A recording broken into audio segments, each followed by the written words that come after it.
Now, when you start manifesting this power itself, you will actually start having the powerful shift happening in you. You will be able to see how exactly the shift is happening. The moment Swamiji says many times when you manifest powers, unto you, even the patterns, strong patterns that you carry in you are all broken. And you start manifesting the extraordinary capabilities. So easily you can manifest. It's a science. It's possible, 100% possible for you. And all of you can experience it as a reality yourself. You just need to actively participate in the manifestation, and every progressive session from here onwards is going to make you understand deeper and deeper about what is karma, help you in having that karmic breakthrough, and giving you a major shift in each of these layers where you are stuck in. Even you might not know why you are stuck in. You are stuck in all those levels, in all those layers. You will have a breakthrough. Now, we're all going to be entering into the next session for a day, where we are going to be understanding about what are the different techniques to have a karmic breakthrough. How do you have a karmic breakthrough? What is a karmic breakthrough? See, many places in your life you might be stuck. You do not know why you are stuck, but you feel like you do not know how to move on certain things. It could be the aspect of health, wealth, relationships. That feeling stuck is karma, as Swamiji revealed in this session that we are listening to.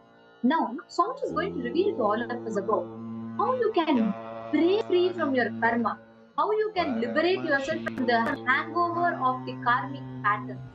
And this is what Swamiji is going to be revealing to all of us in the next session, where we are going to be learning about the various different techniques, methods to have a karmic breakthrough, and how you can break your karma patterns to manifest life the way you want without being bound by karma. Let's all enter into the session.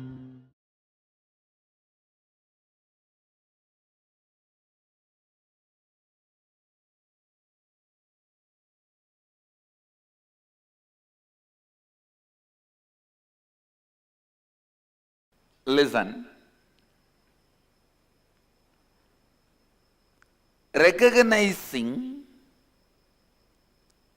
the karma pattern in which you are stuck, thought current in which you are stuck, and deciding to liberate yourself from that thought current is vidya.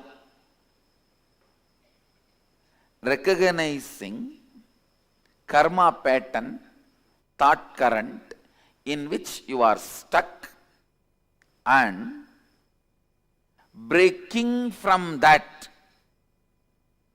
having a breakthrough from that thought current.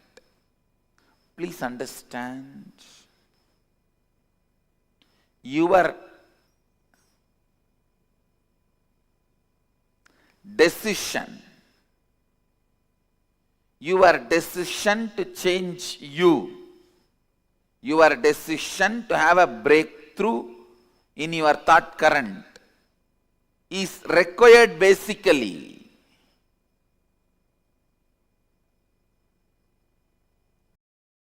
to have any breakthrough and have liberated thinking.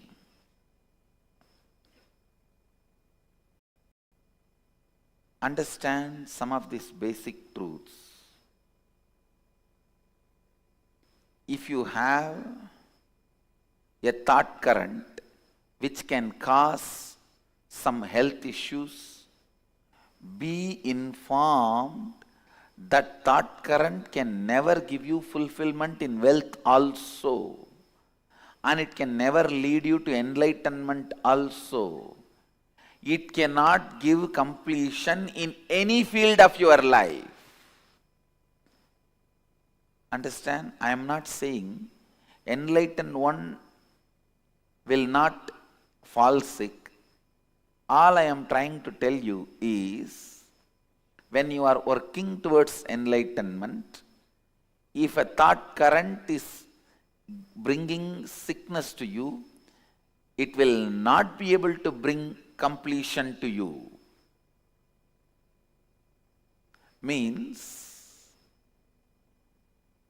the thought current which you are entertaining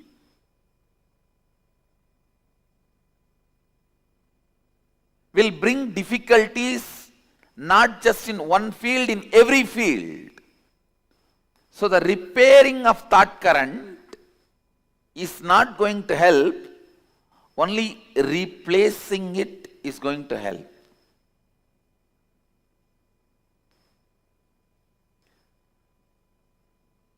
When you have a problem, do not suspect just your actions. Suspect the very you. Please understand. Do not suspect just your action. Suspect the very you. Means your very thought current, your idea about you. Suspect that very you, because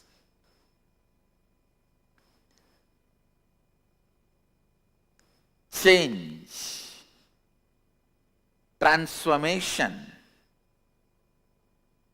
reinventing yourself, having a breakthrough from karma pattern, all this is easy and doable in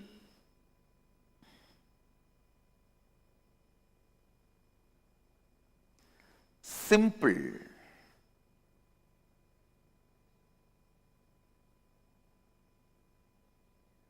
decision of suspecting your very thought current. Please understand. Most of us go on suspect our actions. I think morning I don't get up and do yoga, that is why I am sick. I think I don't go to office in time, that is why I am not earning. I think I am not taking right decisions in my office, that is why I am not earning. All this is suspecting your actions.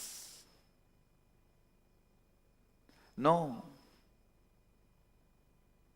That is not going to solve the issue. That is not going to give you a breakthrough.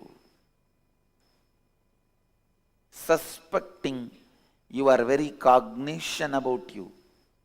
See, early morning, unable to get up and go for yoga, means you have the deep cognition that is not possible for me. It doesn't look like me. Like somebody else, not me.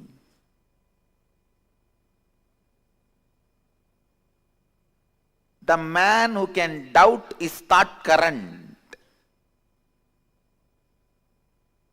will go beyond self-doubt. Actually, the ultimate yourself can never be doubted. It is self.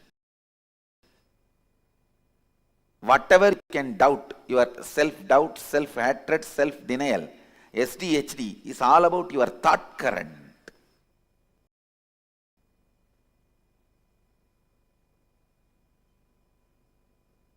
You should doubt your thought current, which is created SDHDs in you,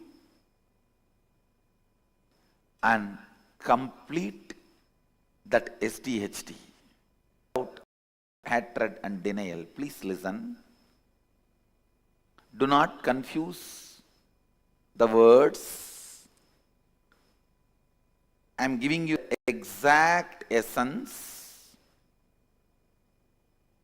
The thought current which you are having about you, the cognition you carry about you, that is what you celebrate as you, even though that is not you. What you celebrate as you need to be doubted. And the completion need to happen for the doubt by dropping that very self which you cognize as you.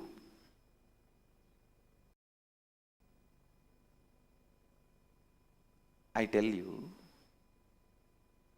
if you are not able to get up early morning, go for yoga. It's very simple problem. Or I am giving you another one example. You are not able to run your life unless you get your morning tea or coffee. You are not able to relax unless you take out your stress on somebody else. Listen, it may look very issue. The simple issue can't be healed, completed, just by you attending to some of your actions. No. Understand? Don't think that morning not able to get up, that problem will be solved if you to become active in the early morning. No. It's not that people who don't get sleep early are enlightened beings. No. You need to dig out and complete that very pattern. You need to dig out and complete with that very pattern. Why you are not able to get up? Why you are doing what you are doing?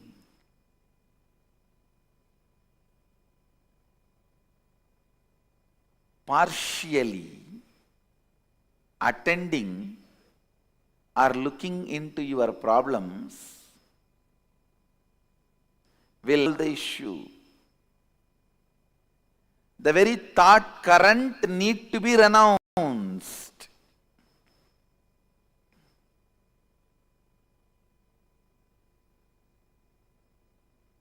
If you are having headache,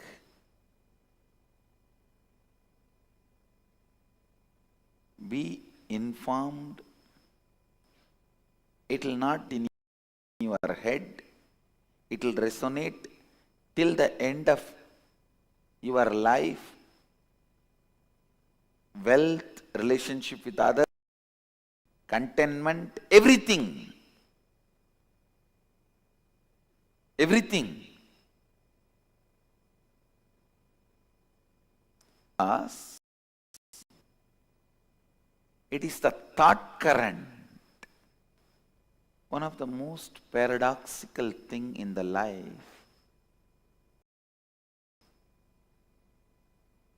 Listen, one of the most paradoxical thing in the life, whenever in the whole you attend the part, whenever you need to attend the part, you attend the whole. It is very unfortunate. Whenever you need to attend the whole, you attend the part. Whenever you need to attend the part, you attend the whole. The very thought current with which you operate need to be replaced. The very thought current need to be replaced.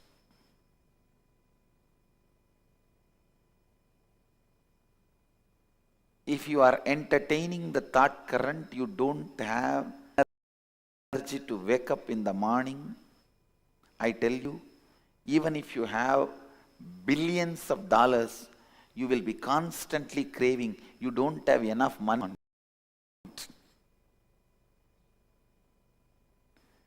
Because you do not know the power of the money which you already accumulated and having it.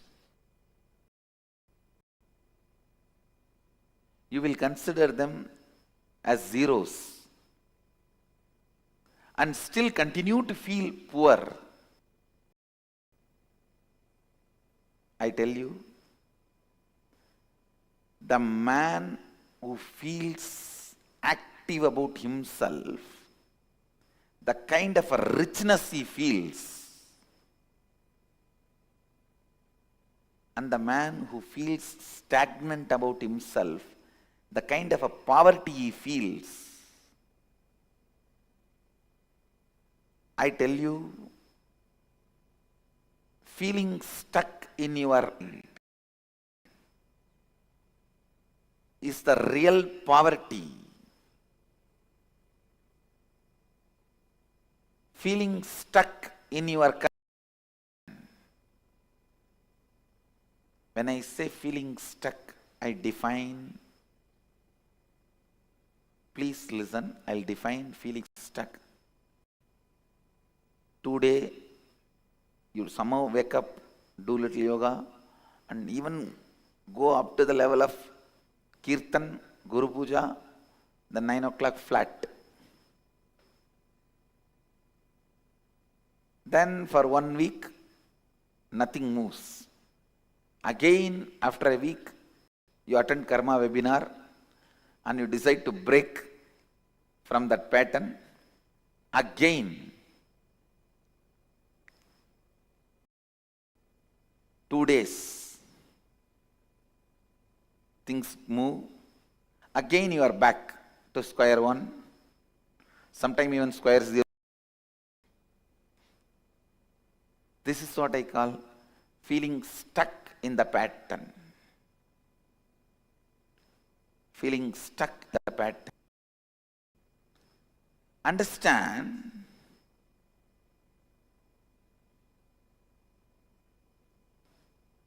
unless you get through, you give a break for yourself, unless you decide to break from this karma,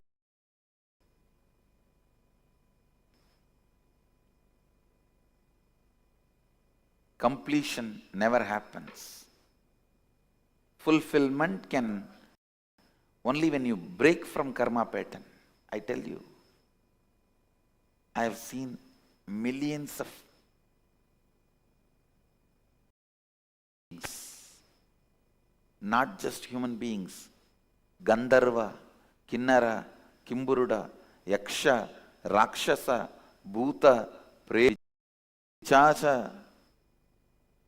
I have seen all types of beings. With that clarity I am talking to you. I tell you, the problem you face is your decision taken in the past. Every obstacle you face in your life is your decision you took in the past, knowingly or unknowingly.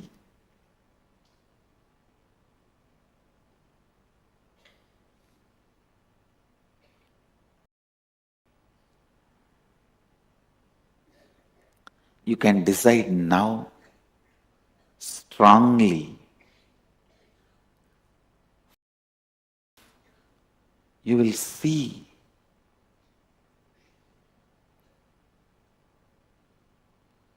everything, all the best things of life expressing itself. All the best things of life radiating itself. Upanishads are so clear. They are declaring there is no other way. Evam tvaya anyatetosti na karma lipyate nare. If you want to be liberated from, there is no other way. There is no other way to be liberated from the karma.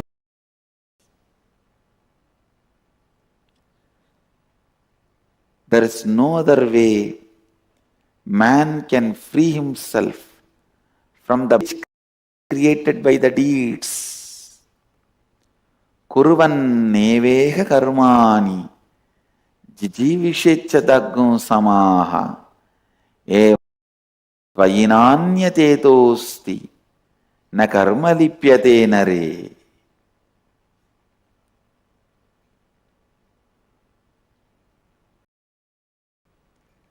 There is no other way by which a man can free himself from the bond created by the deeds.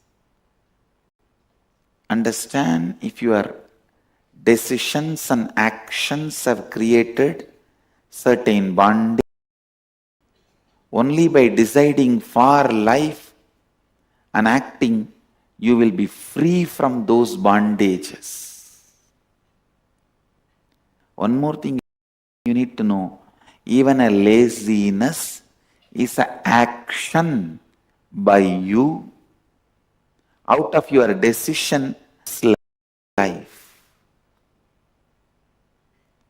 So when you decide for life, the laziness, tiredness, boredom, hatred, everything will melt down. Everything will be cleared.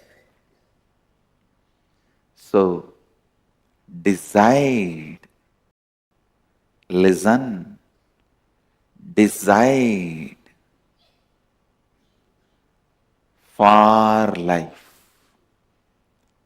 Decide for life. Decide for life. I give you one more important truth.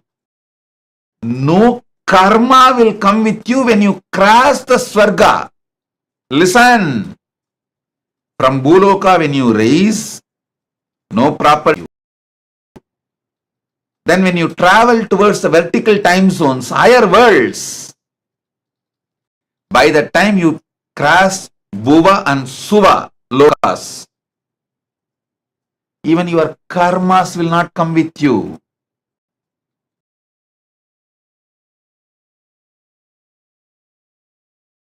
Now I am coming to the principles. Universe is consciousness.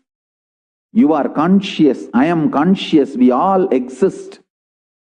Very decisively, consciously, not accidentally. So whatever we contribute, good or bad, does not die. So now, I'm going to give you principles, one or two truths. See, in low level, animal level of existence, all the good you do, you have to enjoy. All the bad you do, you have to suffer. The next human level, if you raise, you can exchange, means cancel all the bad you did. If you raise to the God level, divine level, the good and bad does not bring direct result to you because you are not doing it for yourself, but it brings the collective effect. Listen, I'll tell you now. I'll give you the example. In animal level, if you give food for 5 people, you will get that punya. You have to enjoy that punya. You cannot avoid it. If you hurt 5 people, you have to go through that pain. You cannot avoid it. Neither good nor bad can be avoided. You have to go through both. For the good you did, you have to spend time in Swarga. For the bad you did, you have to spend time in Naraka. Mandatory. In human level, if you raise little bit, I'll tell you how to raise. If you raise little bit, you can cancel with each other. For example, oh, this person, this much of bad, 5 people have been hurt by him. Okay, let him do good for 5 people. With that, it is neutralized. For example, if he has deprived food for 5 people, okay, give for 5 people. It's neutralized. Prayaschitta is enough. You are free from the punishment. You don't have to suffer the karma just by prayaschitta. It's a human level. Next, divine level. Neither he gets the punya of good, nor he gets the sin of the bad, because he himself is not doing it personal gain. In the divine level, he does what is good for the world, what is good for the larger society. He makes only that kind of decision. So the result also goes to society. He himself does not suffer. Like decisions of Krishna, he never suffered the outcomes of good or bad from his decisions, because he took decisions always for the good of the larger number of people. So he never personally had any suffering. Same way, Rama. All his decisions, he decided for the larger good, never for personal gain. So never he suffered the results, outcomes. Understand? In divine level, because of your unselfishness, your actions and reactions, good or bad, does not bring any result for you. It goes to the society for whom you decide. Now, I'll tell you how to raise yourself step by step. In the animal level, you are too much clutched to the idea of this world, materialism, this world. Too much of selfishness, too much of identity with the body, too much of matter-oriented mentality. Means constantly you count only your currency to know about your value.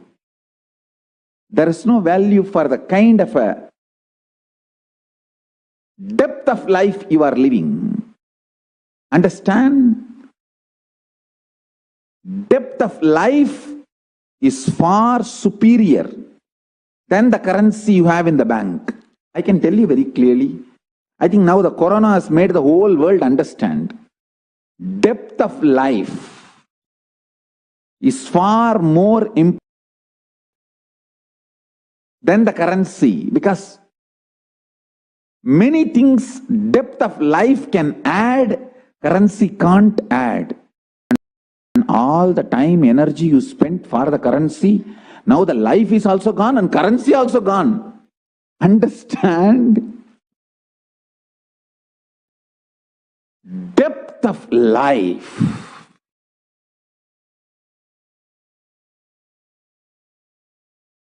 Depth of life is million times superior than the external resources and kept. I tell you, the whole external resource, whole currency is what? Social contract. Now all gone. What will you do even if you have social contract?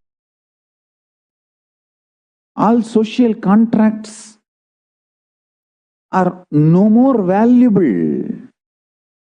All social contracts are melting down. Build conscious being.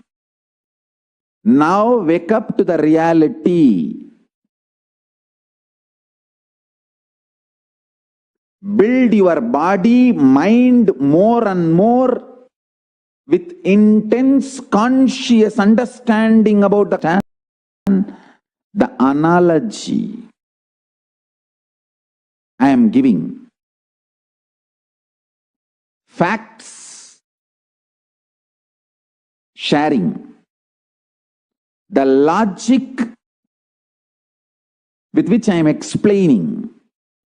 The conclusions I am giving, all four are directly from cosmos. It is not from any of your news, media, statistics, the human collected information. Understand all these four: analogy, facts, logic, conclusion. All the four I am sharing are from Paramashiva, cosmos directly. It is not dependent on any of the media, any of the news or fake news, or any of the analogy or the logic, or any of the model, the so-called researchers are using. I'll try to give you the understanding about karma in different dimension. How in the different spectrum of your consciousness, karma means different in your being. Please understand. Different spectrum of your consciousness, karma means different.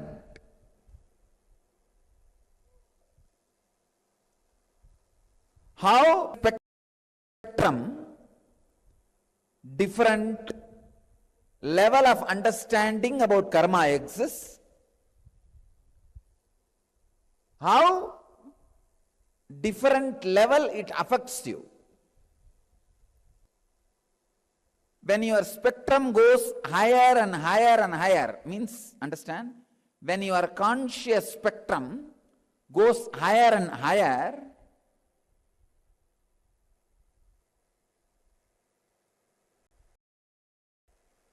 your actions and reactions becomes more and more sensitive, evolved, conscious, spiritual. It does not kick you back. It does not suffering. Please understand. When your spectrum is low, your actions also will be based on violence. Your reactions also will be suffering. When your spectrum is high, your actions will be based on the highly evolved consciousness. Your reactions also will not be based on suffering. If you are in the lower spectrum, even you can't fight with your own violence. So the only way to live is better raise your spectrum.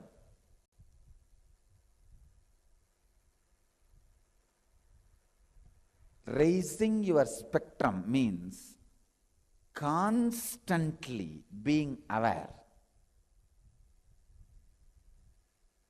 Constantly being aware.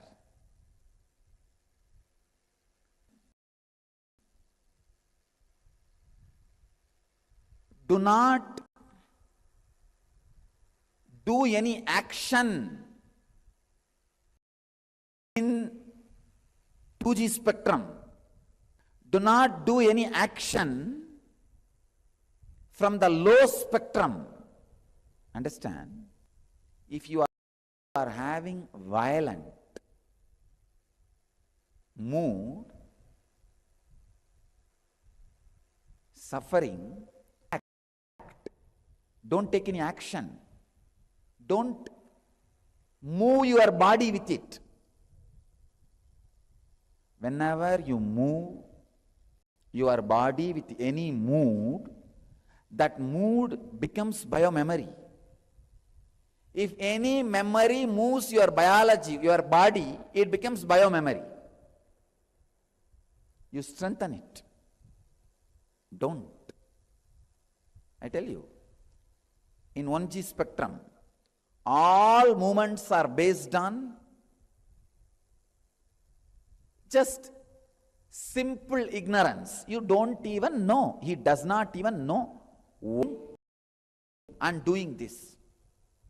If you want the example for this 1G spectrum, 1G level, first level conscious, coolies, rowdies who go and kill people for money. Sufaris, they call it suparis. If you just, they will go and kill somebody. Why they are doing it? Even they don't have a clear idea. Because after killing, they will not be able to enjoy the money there is. They will be in prison, they know it. They will be dying in prison, stinking in prison. Just they do not know why they are doing what they are doing. 1G level, first, lowest level of consciousness. The second, working out of anger. Just no reason. Just anger.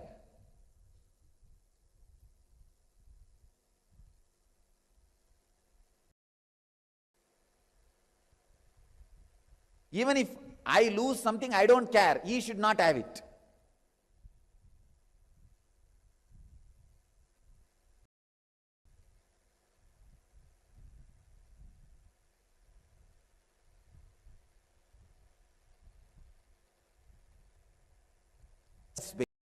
Based mental setup.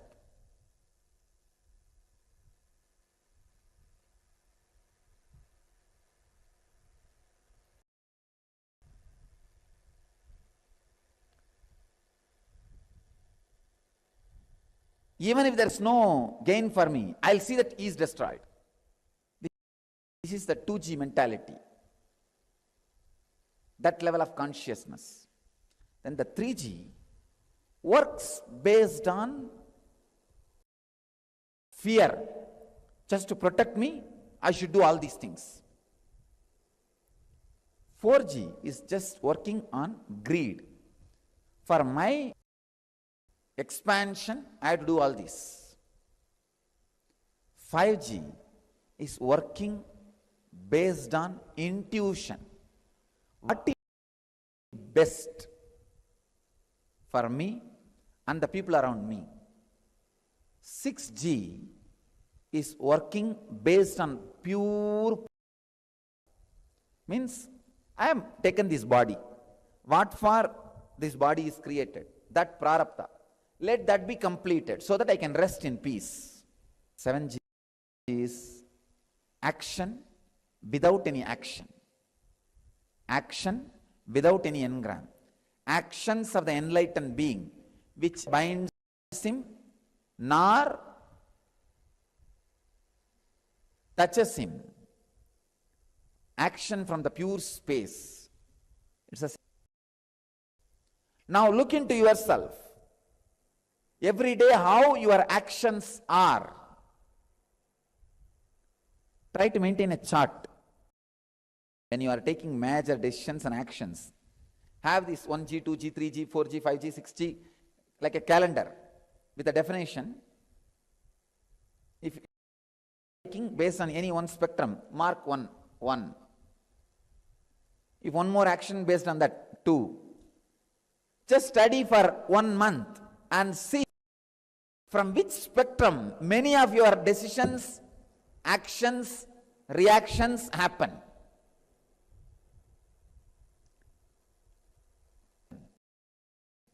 Unless you take accounts, you do not know whether you are running in loss or profit. Unless you take the spiritual accounts, you do not know growing spiritually or getting degraded. I have seen many people thinking that they are growing, but they are getting degraded only. Have this spectrum analysis done on yourself.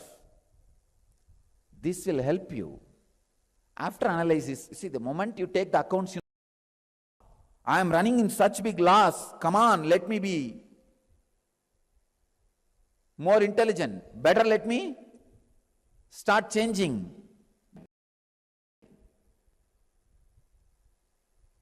The more you go towards the higher spectrums, more you are going to live consciously. More you go towards the lower spectrum, more you will be suffering. This as experiment. When you work, act, react from higher spectrum, the higher energies start happening, opening in you. All you need to do is, every time when you make a decision, just try to mark from which spectrum you are operating. So naturally you can simply know what kind of diseases you can expect in your life, what kind of powers will express in your life, what kind of lifestyle you are going to be living, very clearly described. I can say that this is the perfect inner astrology. Astrology of the inner, it can be described. Because based on your decisions, actions and reactions, the whole thing can be clearly defined. Now, just sit with this one understanding, and prarabdha and pure space, and decide, from today, I'll start functioning from intuition, from my prarabdha, means the broad karmas, to achieve enlightenment, and from the pure unclutched space. I bless you all who are sitting with us around the world at this moment. Let you all achieve, experience, live, express, radiate and share the eternal bliss, Nithyananda.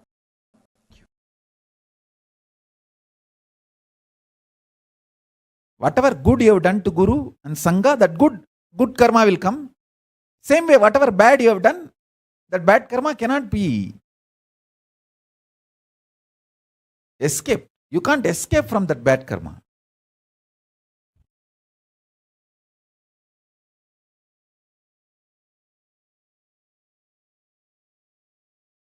Only an enlightened being does not have karma. Only an incarnation can save you from your karma.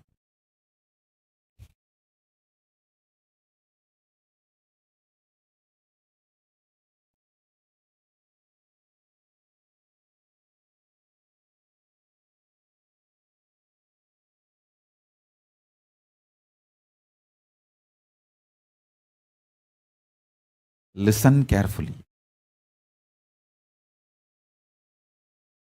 When a guru gives a guru walk, oh, maybe this is the reason he is telling that, that is the reason he is telling. Yes, no reason other than taking care of you, liberating you, saving you.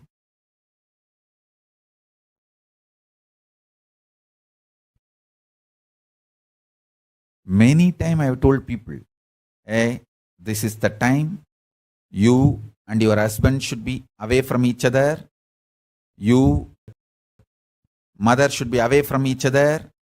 You and your brother should be away from each other. Means when there is a karma tree, karma connection running through them, one agitates the other with extreme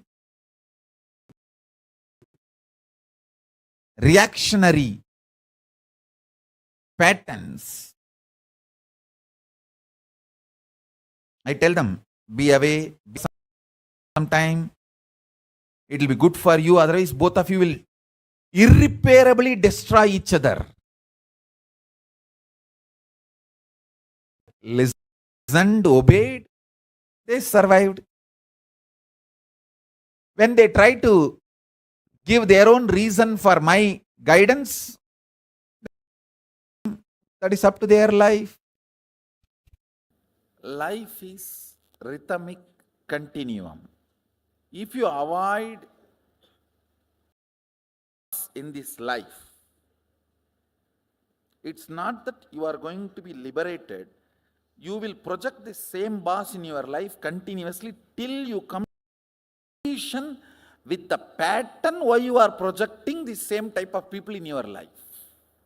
Karma sabalyam is janma sabalyam. Not changing place, person, situation. No. Karma sabalyam is janma sabalyam. Means completion of the karma is completion of janma. But always what we think, somehow if I escape from this boss, I am saved. If I escape from this person, I am saved. If I escape from this situation, I am saved. Sometimes we say, I need to escape from karma, but let me first escape from the situation, then I will plan. Listen, if you decide to change the karma and want to escape from the immediate problem, God will support you completely. Any man who decides for completion, all cosmos supports him.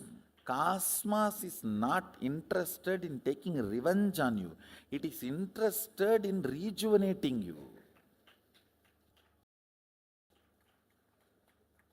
Listen to this important truth. All my karma pattern, but immediately I want to get rid of this few mess up. That kind of a thought current and request, raise your hand. Pen down that. Because I'll invoke enough energy that you are immediately rid of that messes as miraculously. With the commitment, you are going to get rid of the karma pattern once for all. The moment you want to transform, I have authority to use all my powers to empower you. Listen carefully. Whenever an incident happening in your life, the time and space are flowing one another. Your inner space is the space, and time is just moving. But in your inner space, if there are some traffic jam, like obstacle in the path, like what you expected from time, your life, what you want if it is not happening, what you don't want if it is happening, that projects out. And if this example, a stone or a nail sticking out in the road. If there is a stone or the nail sticking out in the road, and your car goes on that, what happens? Tire gets punctured. Same way, what you want, the greed, what you don't want, that fear, if you carry that two in your inner space and approach the time, your life, the time gets punctured here and there. Those moments become karma that gets caught. That is what is incompletion. Now, going back to that same time and same, when you are reliving, they actually don't mind anymore, don't matter anymore in your life now. See, the tire which got punctured, at that time it delayed you going to the office. At that time it was a headache. Now it is no more a pain. No, it doesn't matter anymore.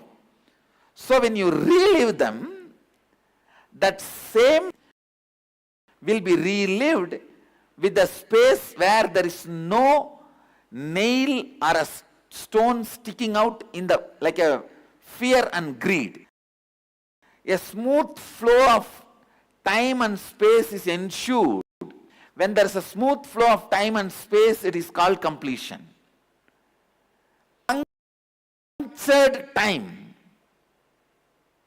is made to run through your inner space again consciously. Naturally, the fear and greed do not impact the time again now. Those wounds down. Those wounds get healed.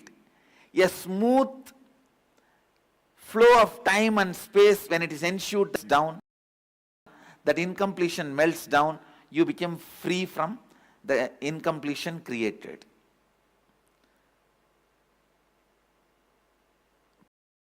It's one of the most basic question about incompletion.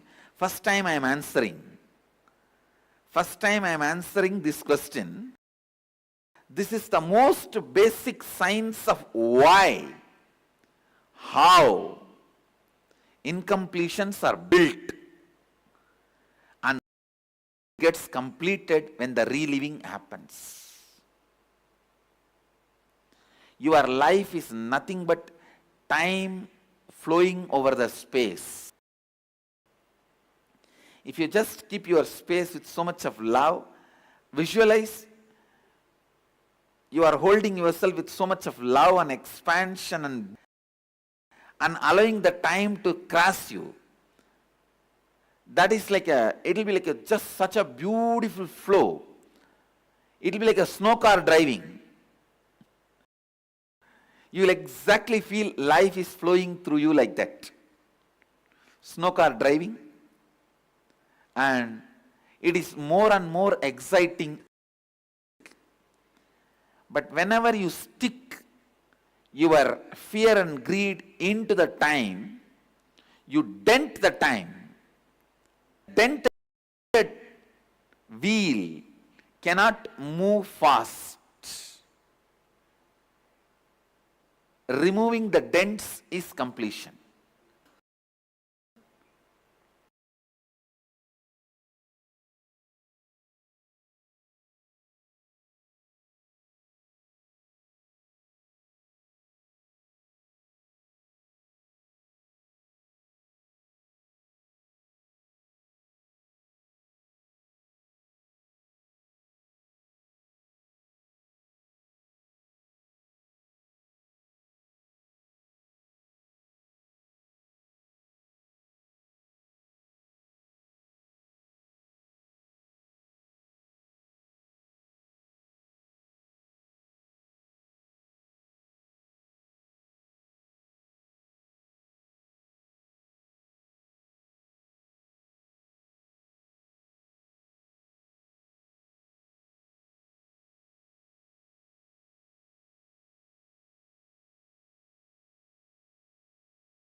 There are various different techniques and methods through which you can experience the karmic breakthrough. Deciding for life burns your karmas. It lets you live without having or incurring karmas. Understand? Decision for life. कुर्वन्नेवेह कर्माणि जिजीविषेशतगुं समाः एवं त्वयि नान्यते तोऽस्ति न कर्म लिप्यते नरे. Decide to live for hundreds of years and you will have the ability to live for hundreds of years without incurring karmas by simple decision. Decision for life. So beautiful, Swamiji says, how do not covet anything. Decide for life. How many of you enjoyed this revelations thoroughly? It's so beautiful, Swamiji. Walk us through this segment by segment. How many of you enjoyed it? Can I request all of you to post? See, for example, the thief is stealing 10 lakh rupees from a billionaire. That billionaire probably won't really go through that kind of a suffering struggle for the 10 lakh rupees because within that few minutes, he would have already generated a few crores. So, listen carefully. That stealing that he does, which does not incur suffering in the other person, does not incur karma. This is very, very important. Please listen carefully so that you can have the right understanding of what it is. Ma Dennis is asking, where do we find that? This is from the Ishavasya Upanishad. Ishavasya Upanishad is the very first Upanishad out of the 108 Upanishads that we have. So this is the chant. Actually, there's a series, satsang series of Swamiji's on Ishavasya Upanishad. In that, Swamiji himself will teach the chanting of each verse and he will himself reveal the meaning also. So you should definitely check that out. That would really be something that would answer your questions. Okay, so now understand this deeply. You may wonder why I only did such a small act. Why so much of karma for me? Look at that guy. He is doing so much crime, but how come he is not incurring karma? Listen, understand. Even if you steal $10 from a homeless man, just $10. But because you stole that $10, if that guy goes through too much suffering, if that guy even experiences pain, suffering inside, it will incur karma for you. But same thing, if you proudly steal thousands of dollars from a billionaire, he may not even care about it. For him, it's too small. Then that will not incur karma for you. Karma is based upon the suffering that you inflict upon another person. But understand, stealing is not right. Do not steal. This is just an analogy to cognize and understand. Thomas is very clear. See, it is not only the karma, the suffering inflicted upon another person, but even the conflicts and contradictions that you inflict upon yourself. The suffering that you go through, you put yourself through, right? Self-victimizing pattern. All those are karma. See, it is karma is nothing but the thought current that you cherish. Ma Carolina Rebel, Wong May, Ma Dennis, Ma Basti Nuvaldas, and Ma Irene Lemos, Ma Jnana Pradayini, and all the others, Ma Jagarinyananda, every one of you that are here. Listen carefully. Karma is nothing but the thought current that you cherish, the frequency in which you vibrate in. That is karma. What thought current, what frequency you are cherishing inside of you. That is why the karmic patterns, all the karmic patterns that you carry,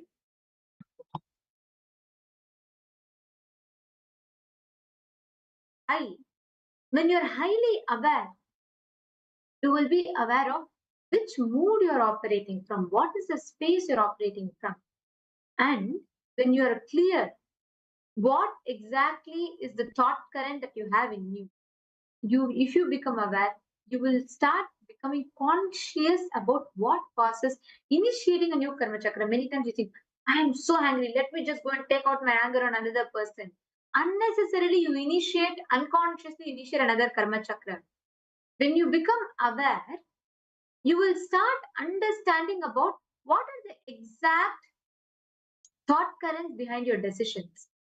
When you become aware of your decision making system, the thought currents in each of your decision making system, you will have a breakthrough. You'll have a karmic breakthrough because you will not allow yourself to be stuck like a tape recorder repeating the same patterns over and over and over and again and again and again. Are all of you catching it? Now, I'm going to request all of you to do a short exercise that maintain like a chart, okay? Where you're going to do all the decisions in a day that you take. Write it down and each decision that you take, first mark what is the thought current behind each of these decisions. And from that, you will be able to dissect and analyze how many decisions you take for life, how many decisions you take against life. A simple example is a for life decision, a simple example for against life decision. The one thing is definitely the statements you make. When I die, people will know my value. All those are directly against me. Same way, there are statements that you make inside, the thought currents that you have, the decisions that you take. Like a simple thing. You know you're allergic to or the sugar you take. That's not good for you. You know that. But knowingly, you still go and consume that sugar. That decision-making mechanism, that decision is a decision against life. Same way. Let's say that you know your life, like you feel that career of sports is your life. But if you take a decision, even though you feel that you're resonating so much with that, but you take a decision where you turn down some opportunity that you got, it is a decision against life. Or knowingly that you feel that something is not good, like your friends are planning to do something bad, but knowingly that it is a bad thing and it is against your personal values, still you go ahead and do that. It is a decision that you are taking against. How many of you are catching this? The decision making mechanism in you. Take a few minutes and sit and pen down all the decisions that you have taken that were against life. I request all the participants to also post some examples here and we can help walk you through that examples.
Please relax.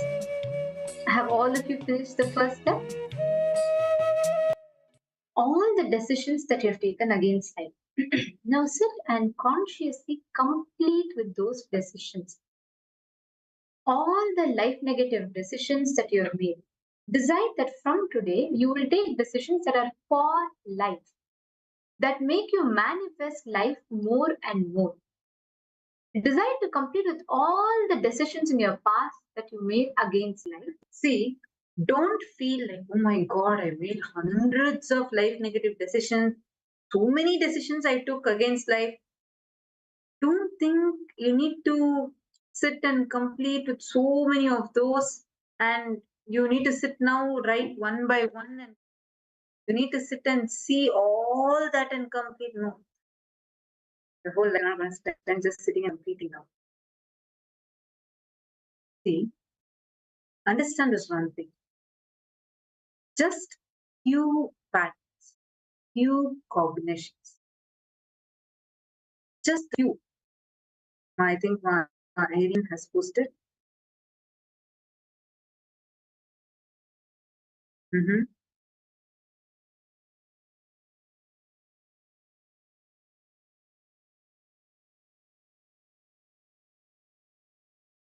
Beautiful, my Irene. See, one more thing, Irene Lemos, I see what you have posted. Even the statements also catch, go a little deeper, also catch any statements that you see as being life negative. Decision that's against life, where you take a decision but which is not as per aligning to what you have declared, what you feel as your life. Even those decisions, for example, you really want to become a KAILASA Vasi, you really want to take up sannyas. That's what you feel as your life's purpose. You really resonate with that. But maybe your family or your other things, it's making you postpone this. It's making you decide no for this. Then that is a decision against life. Are you understanding? And you have beautifully posted. This is just an extra way how it can help you go a little deeper into this. So now, to all the participants that are sitting here, consciously decide to complete, sit and start completing with those life negative decisions that you're taken. Just even a few that you complete is powerful enough for you to be able to complete with all the life negative decisions. You just need a few sparks of fire to burn down an entire room just filled with cotton. You don't need how there is so many, let's say, 1 kg, some 100 kgs of cotton that is just stuffed into a room. You don't need 100 kgs of matchsticks. You just need 2-3 matchsticks to just burn it, put the fire in few places. Then the whole cotton will just burn down. Same way, all the incompletions, the decisions against life that you have taken, you only need to take for life decisions a few times, but you need to take a few times. You've built a large army against your own life.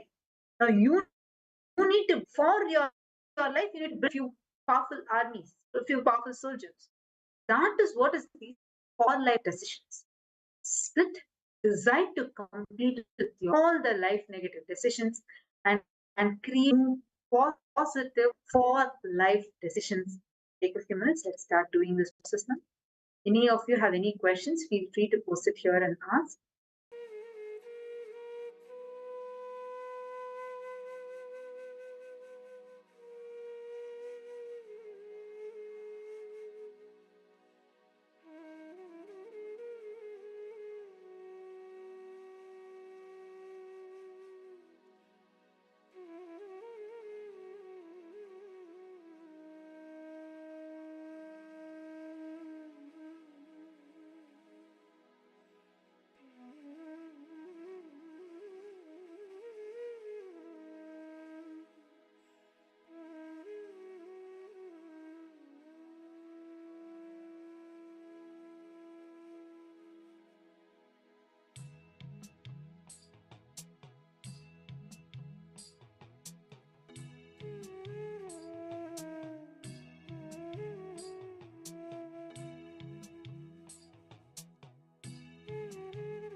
I request all the participants to please relax.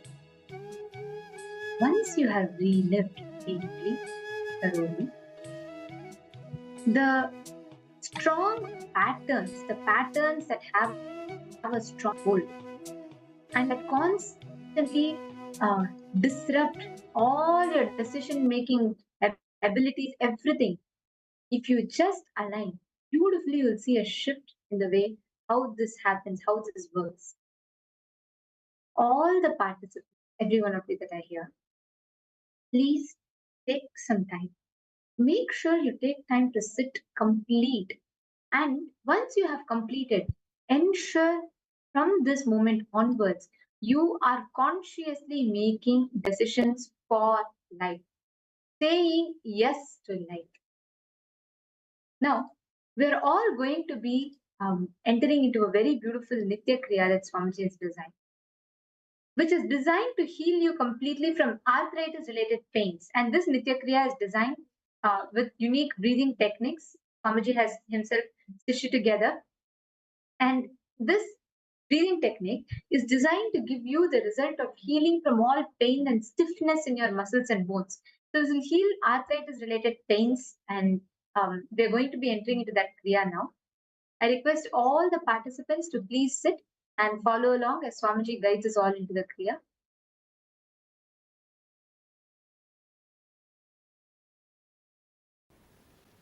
Please understand, this is a powerful Kriya, cure for arthritis. Padmasana or ordinary, just comfortable sitting posture, which I am sitting now, or you can sit in ordinary comfortable posture. Buddha Sutti Kumpaka. Please understand the first step. Buddha Sutti Kumpaka. Step by step.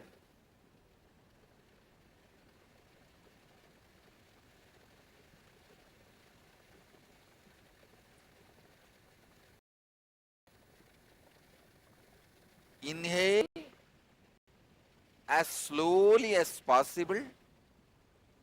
Hold the breath judiciously as long as possible. If you are a heart patient or having high blood pressure, don't do this holding.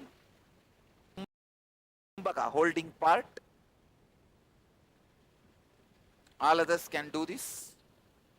Exhale as slowly as possible. Please understand. Inhale as slowly as possible. Hold as long as possible. While you hold, when you are doing this kumbhaka holding inside, do it on root center. You are concentrate on the root center. Then exhale as slowly as possible. Second time when you are doing the kumbhaka, do it on the spleen center. Third time, navel center. Fourth time, heart center. Means every time when you do kumbhaka, you will be concentrating on different chakras of you. That's the difference of this pranayama. Let me guide you step by step. Inhale as slowly as possible through both nostrils. Please understand, through both nostrils. Inhale as slowly as possible.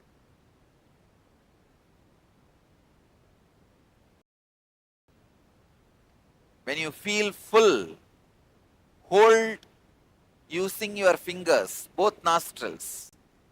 Concentrate root center, end of the backbone, spine.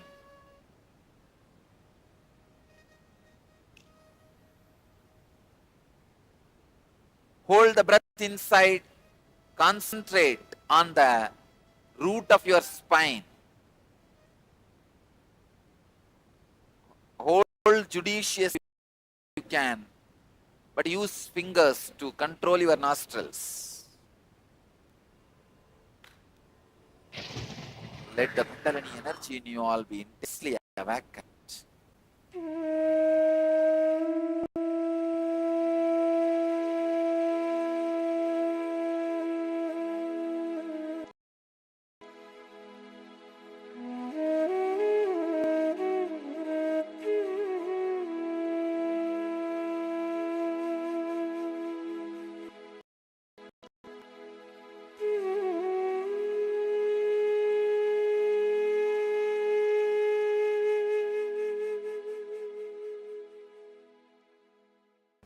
Exhale slowly, very slowly.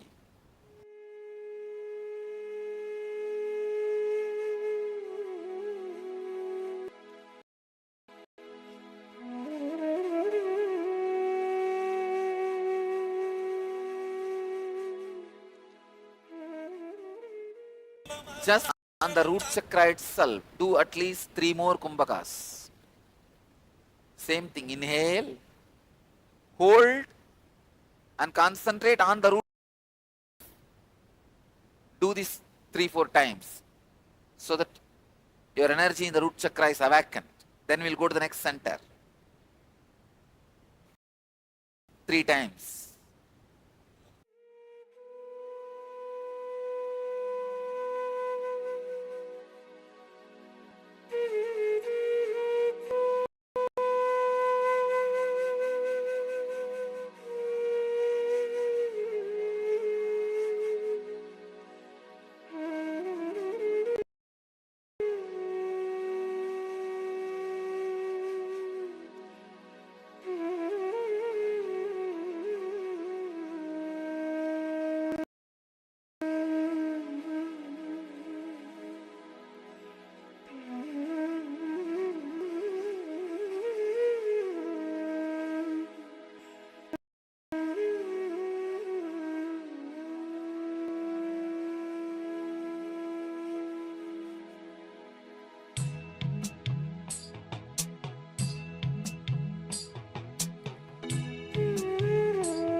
Now, do the same inhaling, holding, exhaling.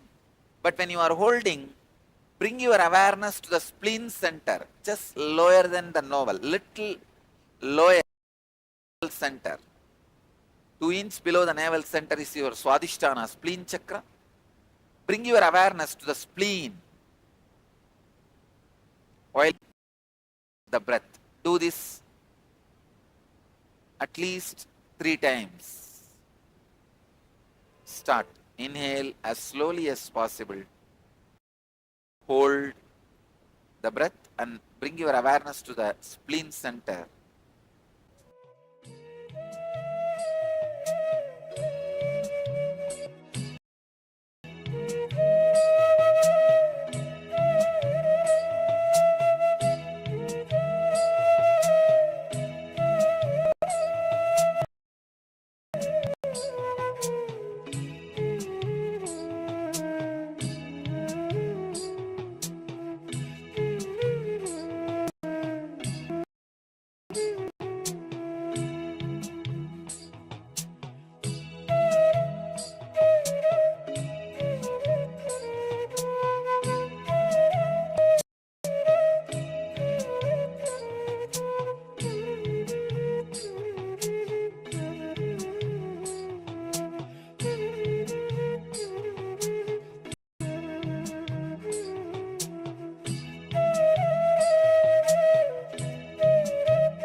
Inhale, hold the breath and your awareness on the navel center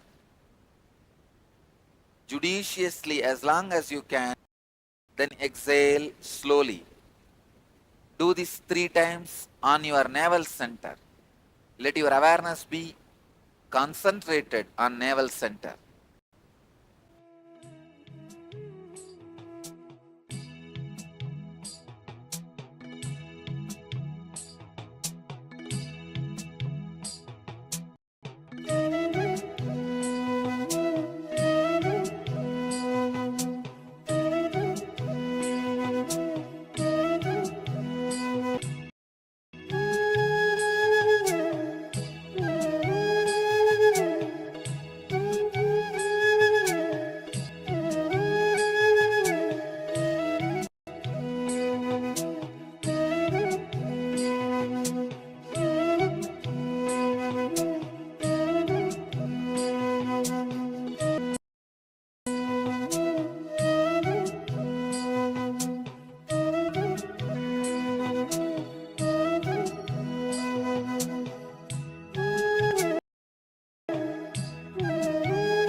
Do the same on the heart center.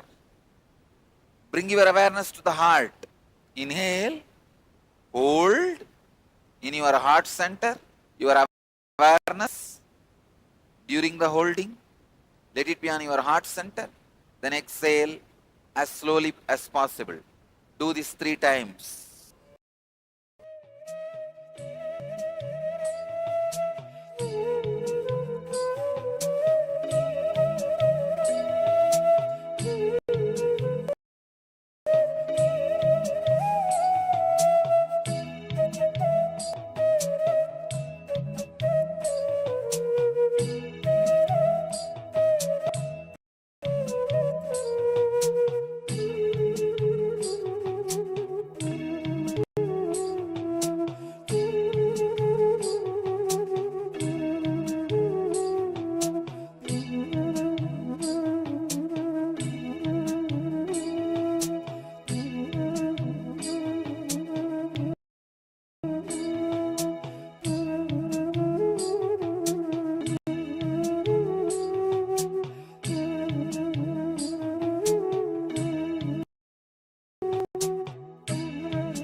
Do the same Kumbhaka by putting the awareness on your throat center. See, arthritis is a very complicated disease. That is why you need to work on all energy centers, and long Kumbhakas are required. Please do it.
Do the same Kumbhaka, keeping the awareness on the third eye, Agnya Chakra.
the instruction. This is from Kumbhaka Patati, 169th verse. Actually, the Kumbhaka earlier you did just now. The Buddha Kumbhaka, it is Kumbhaka Patati, 157th verse. Now what you are going to do is 69th verse. Inhale rapidly with the sound of black. Hold. Exhale slowly with the sound of black B. Please understand.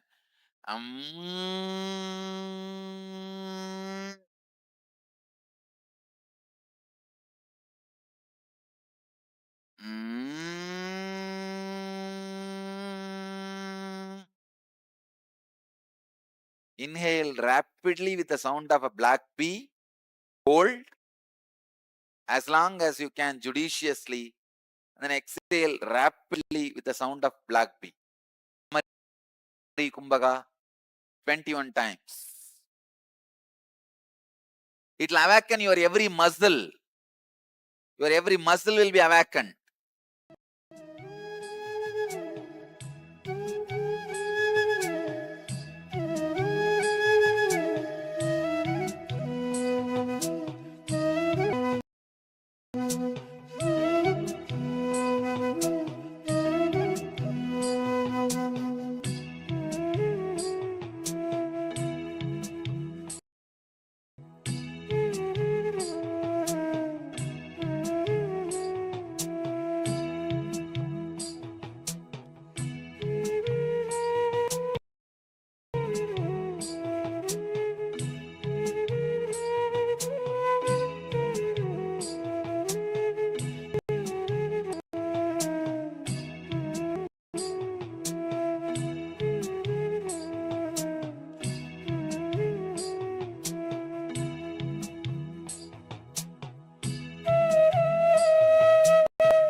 Next step, Antaranga Kumbhaka. After suddenly exhaling, then hold the breath after suddenly inhaling. This is from Kumbhaka Paddhati, 168th verse. Let me show you.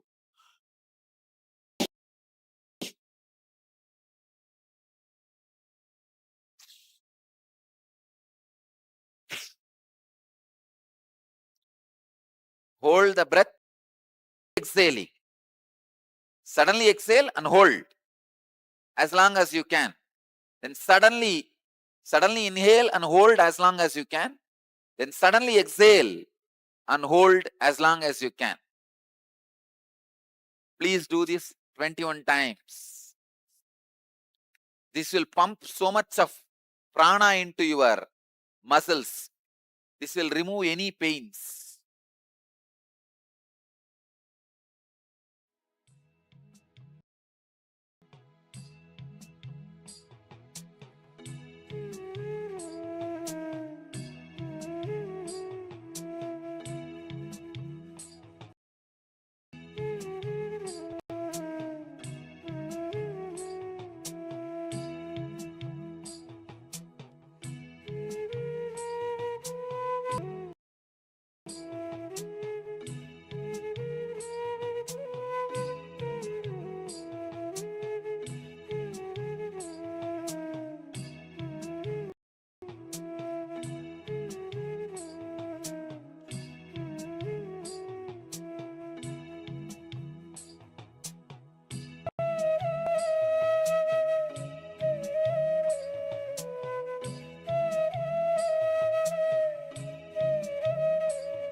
Next step,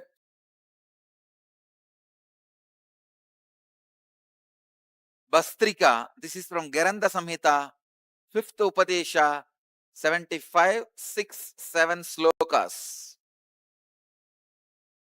With a bellowing sound, forcefully blow out the air out of both the nostrils so that it gets stuck in. Slowly allow the body to inhale. Repeat the cycle. Let me show you.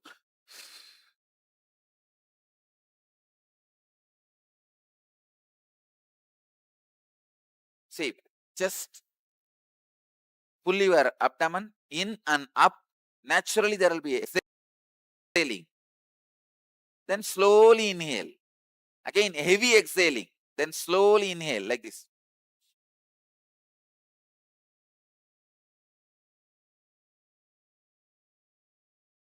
Heavy exhaling by pulling the lower abdomen in and up.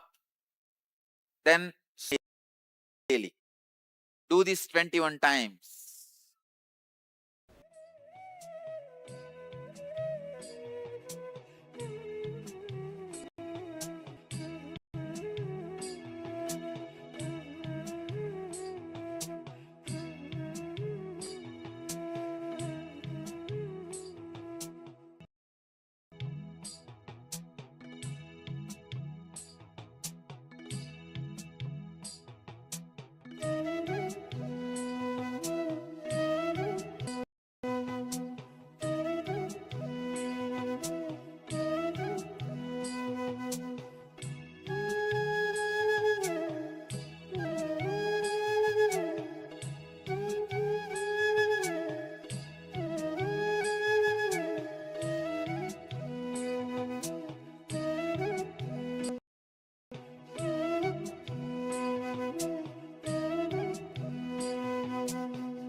Next step,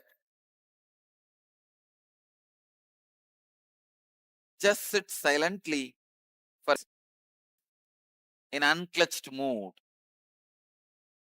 Now is the time you will experience intense Kundalini awakening and levitation.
relax.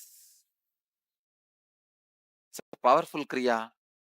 Do this for 21 days. I assure any level arthritis not only will be completely cured, will never come back. Many of the other pains, arthritis also will be cured by that Antaranga Kumbhaka. That process releases natural painkillers in your body.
I would like to define this term, this technical term, enriching. A clear definition. Please listen.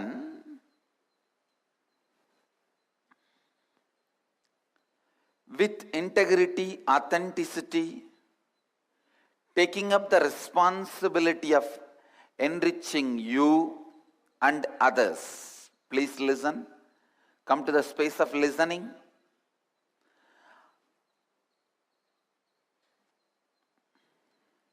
You need to understand this word. Come to the space of listening. Other is nothing but unconscious, unattended, forgotten part of you. Please listen. Other or others are nothing but forgotten part of you. The moment you forget you are the whole, you fall from Advaita, the space of oneness. The moment you start thinking the forgotten parts of you is other, starts the struggle of life. The moment you forget some parts of you, that forgotten parts only become other. Please listen. So all your struggle with the other is nothing but your struggle with your forgotten side of you. I am not giving any theory. I am not proposing any theory. Listen. I tell you, if you are struggling with your boss to get 2 days vacation, if you are struggling with your school teacher, unable to do a homework, if you are struggling with your spouse, that he or she doesn't understand you, if you are struggling in your career with the investors, that they don't trust you to invest so much money, please listen. In all these moments, you are just struggling with the forgotten part of you. The part of you which you disowned. You are struggling with that. Look in. Look in. See the parts of you which you forgot or disowned. Start enriching all that. Start enriching all that.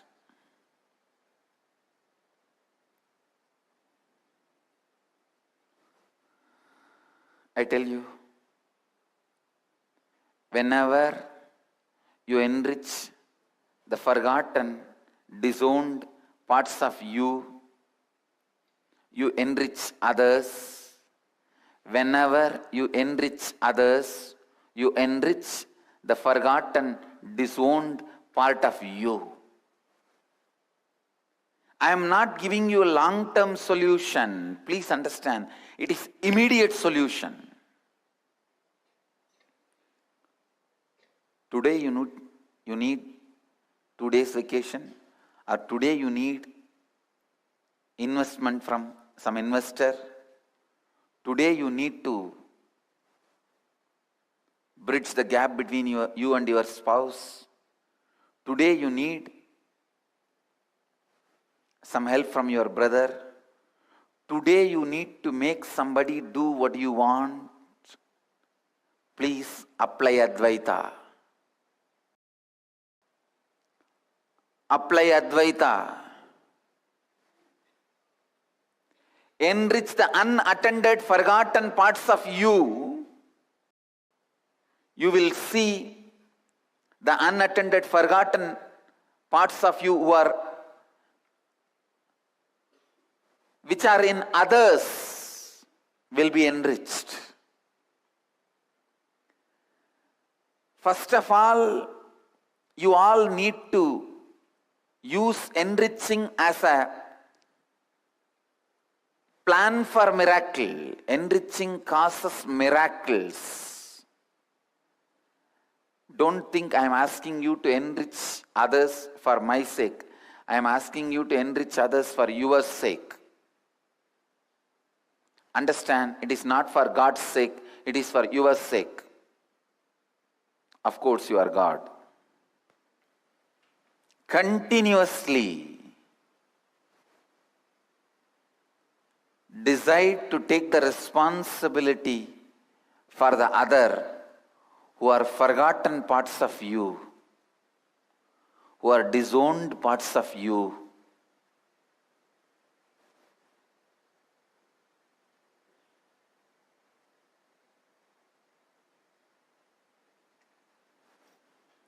When all others in your life are awakened, you remain an awakened being.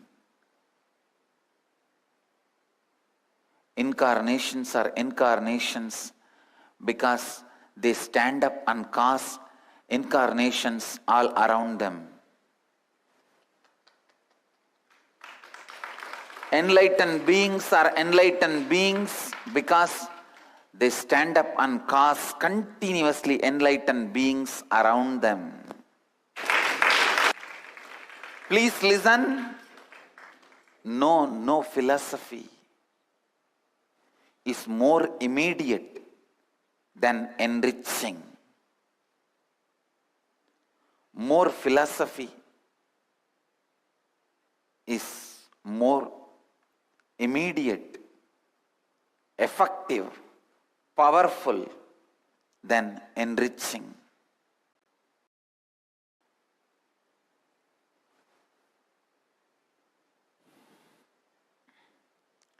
If you have a disease inside your body, start enriching everyone around you. That will enrich the forgotten parts of you. See, disease is nothing but you forgot or disowned some part of you.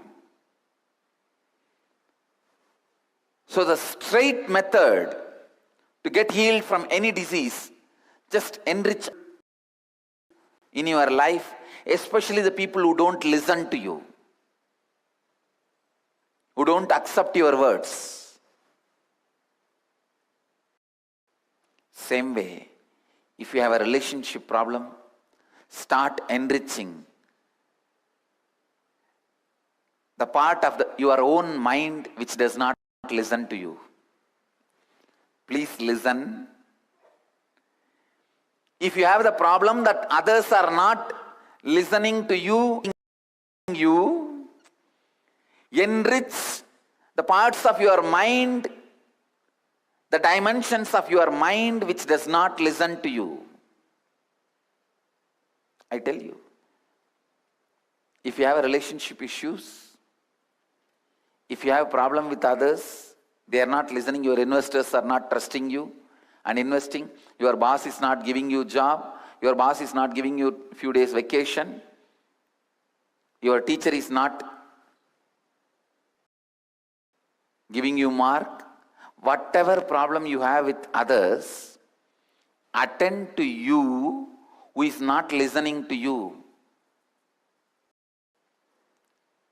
Maybe part of you which is not listening to you and waking up in the Brahma Muhurta and doing yoga, enrich the part. Your teacher will listen to you. Your boss will do what you want. Do what you want. Please understand. If you have a disease in your body which is not getting healed, with which you are struggling, just catch the people who don't listen to you, enrich them. It will be healed. Because both are just reflections of each other. the disease you carry, and the people who don't listen to you outside.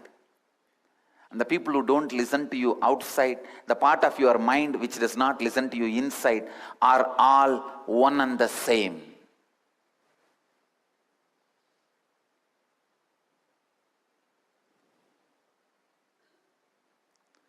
Continuously enrich others and enrich you. One good thing is enriching others is more easy. So start that. No, really. Start that.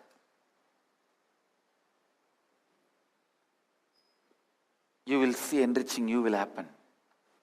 And is nothing but not giving upon you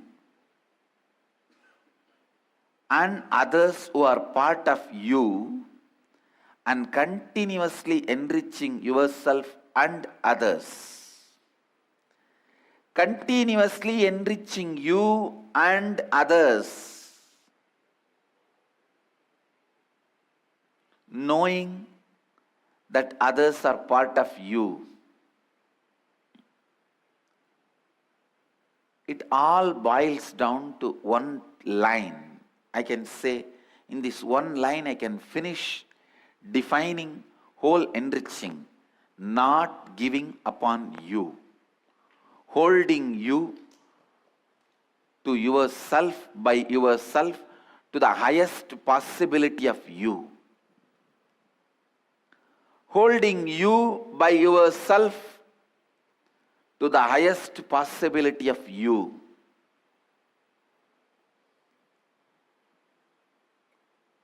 Holding you high up, continuously, with integrity, authenticity, responsibility.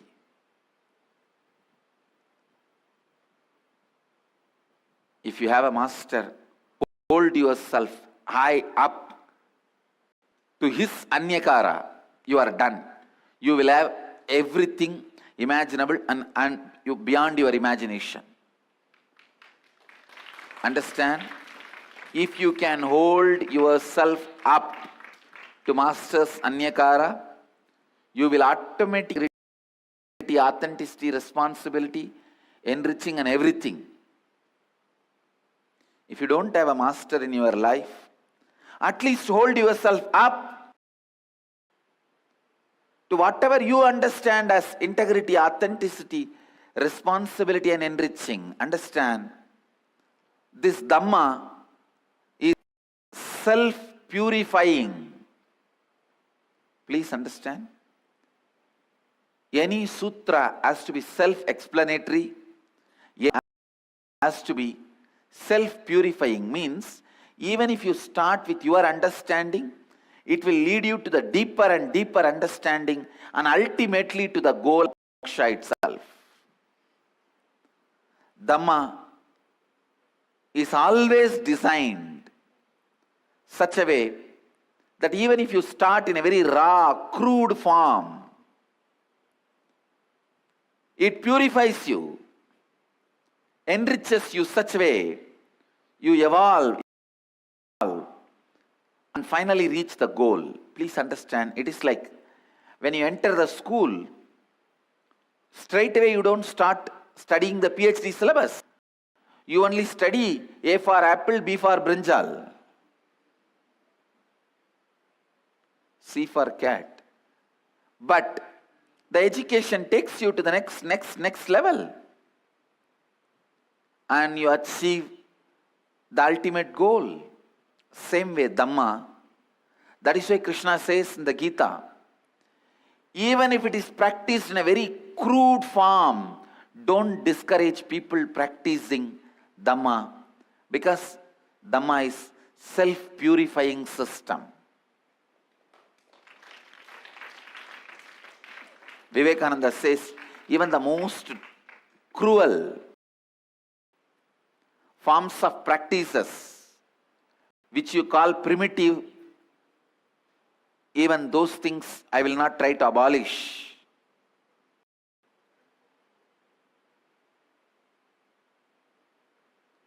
Because even from there, you can beautifully evolve to this level and achieve the ultimate goal, the goal of completion, fulfillment, the goal of enlightenment.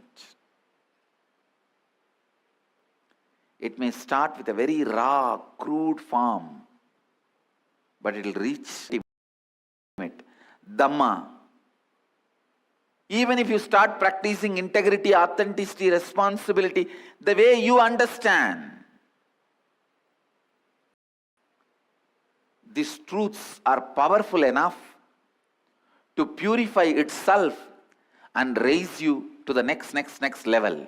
I tell you, these truths are so powerful, they will swallow all your patterns and they will become the owners of your being. In Tamil there is a proverb, if you just give a place to sleep, he will take over the whole house. Same way, these four tattvas, if you just give a little place for it to be in your being, it will take over your whole cognition. Understand? I am giving you the essence of this enriching. Essence of enriching. Don't give up on you and others who are part of you. Constantly hold you and others to the highest possibility and live just for that. Think for that, act, be for that. Whatever is your peak possibility, think for that. That is integrity. What is your possibility? Act for that. That is your peak possibility. That is authenticity. Whatever is your peak possibility, be for that. That is responsibility. Thinking for your peak possibility is integrity. Acting for your peak possibility is being for your peak possibility is responsibility. Living for your peak possibility is enriching. I tell you, from today, this is the enriching we are going to practice. We will all hold ourselves responsible for every other person's declaration without giving up. First, I declare, I hold myself responsible for making all your declarations into reality. I'll hold myself responsible in my cognition. I'll be responsible in my authenticity. I'll be acting in my I'll be thinking to make every one of your declarations into reality.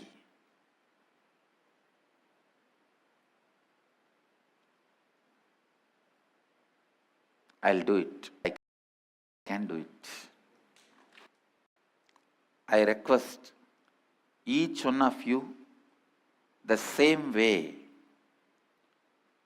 to hold yourself responsible for your declaration, your possibility, and everyone around you, their possibilities. For everything, hold yourself responsible.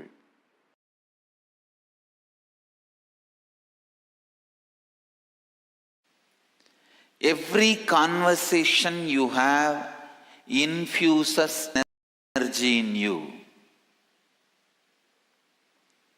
If you continuously have conversations about the share,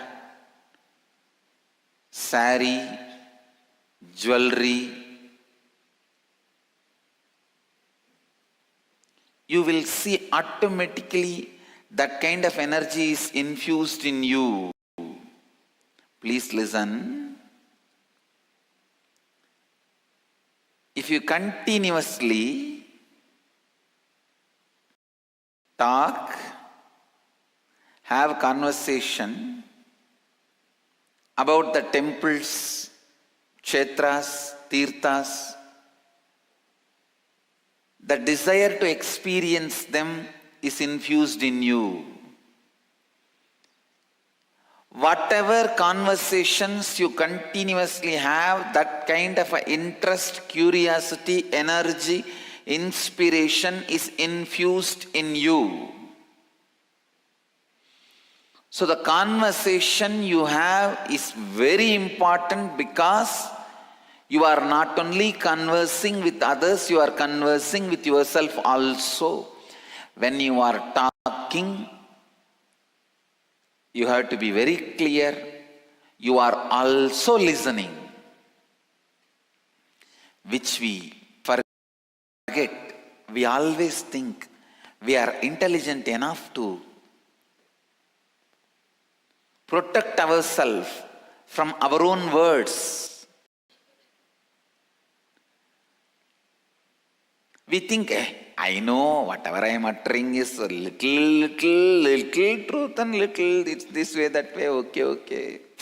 But for others I will utter, I will not believe inside. Try. I am telling you, try. Just try first.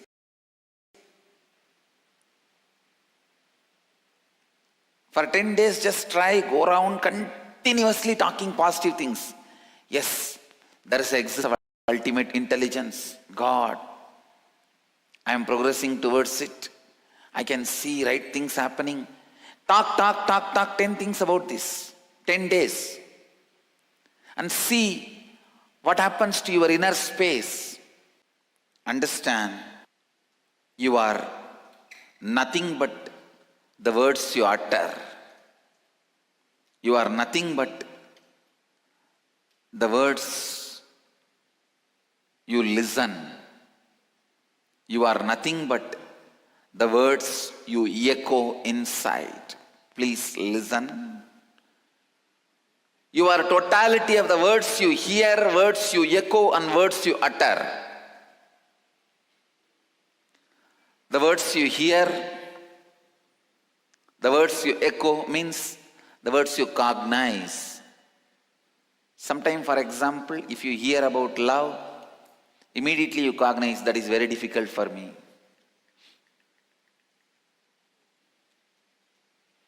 The words you hear, the words you cognize, and the words you utter plays a major role in your life. Totality of all these three is your life. All these put together is your life.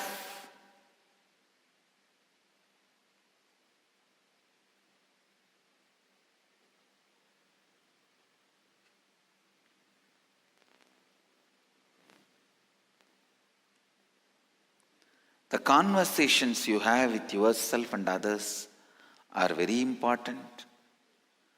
The conversations you have, the conversations in which you actively participate is very important. Sometimes one active conversation,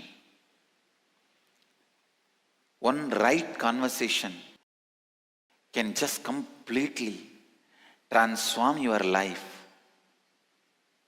Same way, one conversation can destroy your life. If you are enriching with a vested interest, you will give upon people. Don't have any vested interest. Enrich just for the sake of enriching. Enrich just as a being of enriching. listen, enrich for the sake of enriching. Enrich just as the being of enriching.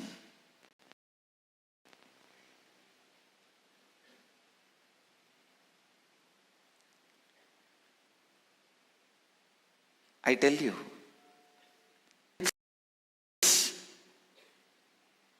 just for the excitement you feel while enriching,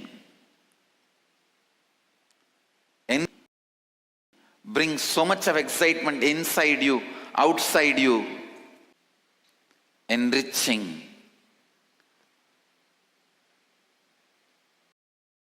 makes automatically many of your incompletions to drop you. Please understand.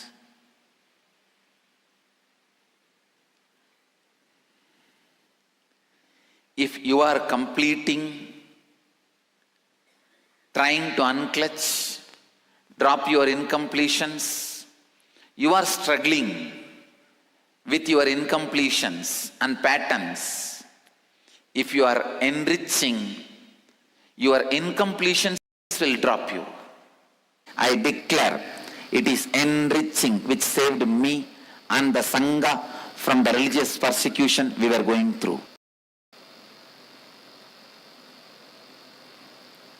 You can test the power of this truth. I also declare with integrity, authenticity, enriching. It is enriching which will save you from any problem.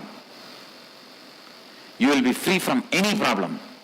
If you want promotion, just people, you will have promotion. If you want the relationship problem to be solved, enrich 10 people. You will see relationship problem is solved. Anything you want to achieve in the life, if you want you to be healed, enrich 20 people. You will have the healing happening in your body. Anything you want in your life, just enrich. You will achieve it. And you can test the power of this truth today. Creates a space of positivity. Authenticity creates a space of possibility. Responsibility creates a space of leadership. And enriching creates a space of enlightenment itself. It is enriching, enriching, enriching. That makes the life alive. Whenever you talk to people continuously and enrich them, you become strong in those ideas. You become strong in life. Please listen. Life is a power. If you want to discover, harness the power of word, live integrity. If you want to harness the power of thinking, live authenticity. If you want to discover and use the power of feeling, use responsibility. If you want to use the power of living, decide to enrich with integrity, authenticity, and responsibility.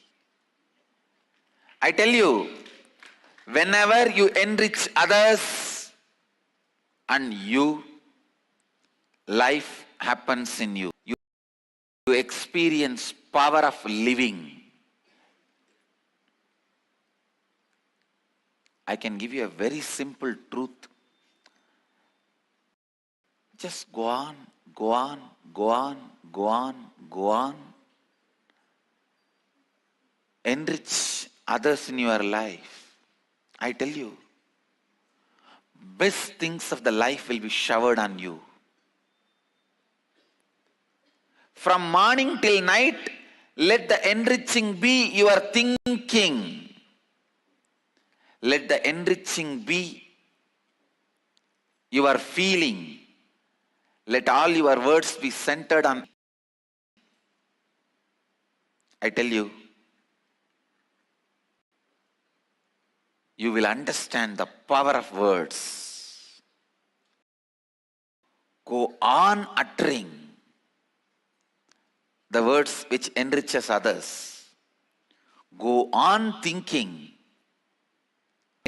enrich yourself and others. Go on feeling how to enrich yourself and others. I tell you, align your link to enrich others. Even if you are working in Microsoft, understand you are enriching people. Just understand clearly in your thinking, you are enriching the people. Don't have the self-doubt. Complete with it. Even if you are weaving, you are enriching somebody with clothes. Even if you are doing agriculture, you are enriching somebody with food. Even if you are working in the army, you are enriching your country with security. So whatever you are doing, understand, you should align yourself. Realize how you are enriching others. I tell you, understanding whatever you are already doing is enriching, and expanding your life in the line of enriching will make you realize the power of enriching. Only one person, a terrorist, cannot align his actions with enriching. A terrorist can never justify. If you are not a terrorist, then be very clear. All your thinking, all your actions, all your feelings can be aligned to enriching. Whole day, remember very clearly, you are living only for enriching. Life is for others. I tell you, the moment you convince your heart life is for others, all the sufferings living in your heart leaves you. All the suffering. Now you know, even if somebody is suffering because of you, it is because of them, not because of you.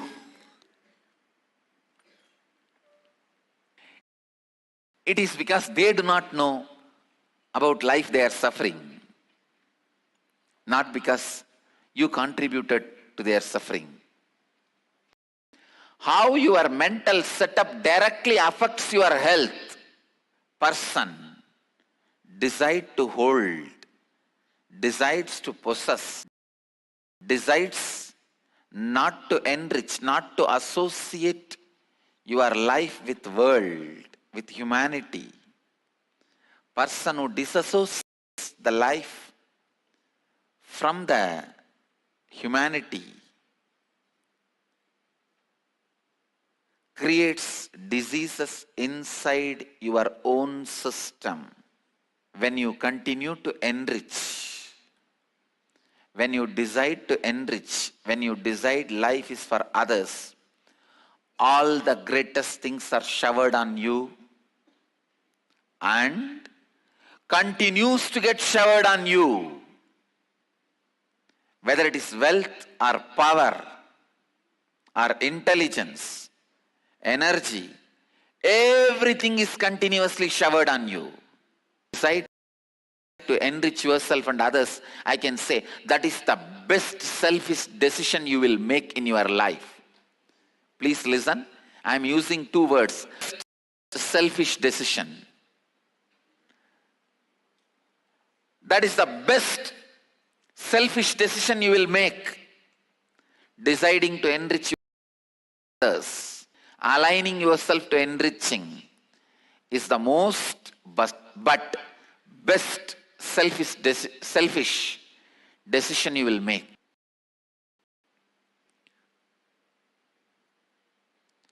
I am not here to tell you, do some selfless service, do it because it's moral. You will never do.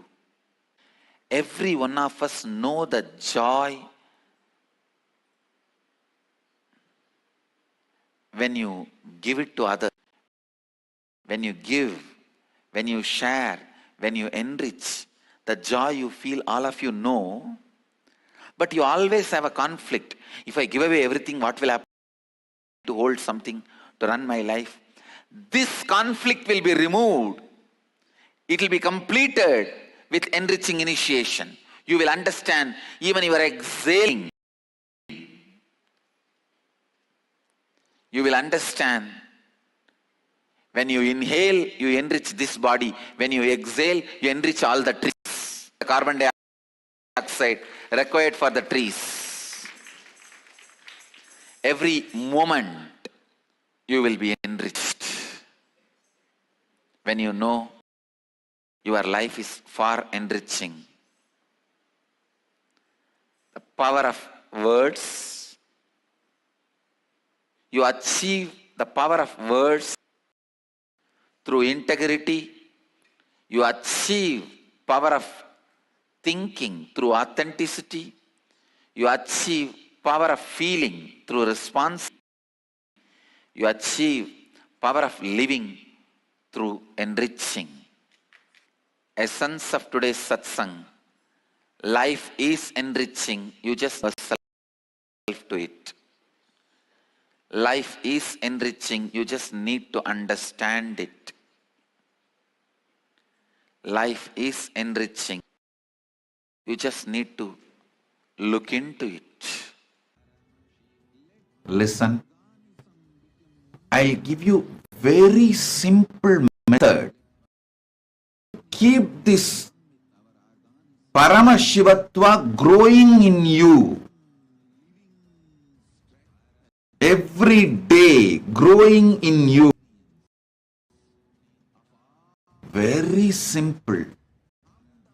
Extremely simple process. Just two things. When you are going to bed, anyhow you have to sleep. Every day you have to sleep, no doubt. Convert the time of falling asleep into falling into samadhi.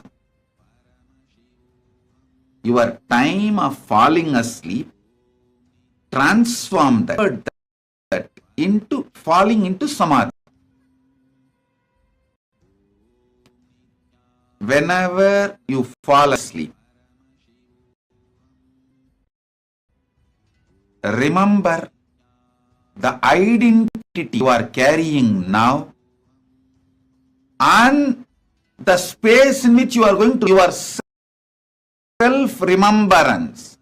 See, in the deep sleep, you won't remember you exist. In the dream, you will remember different identities. Identity you remember now in the waking state, and the identity alterations you go through during your dream state are the identity loss of remembrance of your identity in your deep sleep state, all happens inside Paramashiva. Remember this and relax into Paramashiva, reciting Shiva, Shiva, Shiva, Shiva, Shiva. Understand? Too simple, too powerful, too simple, too powerful. Listen. I am giving the very process through which you can become enlightened within next days, within next 90 days.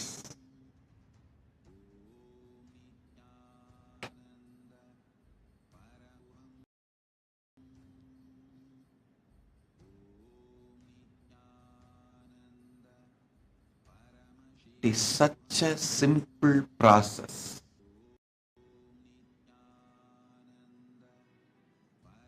Every day when you fall asleep,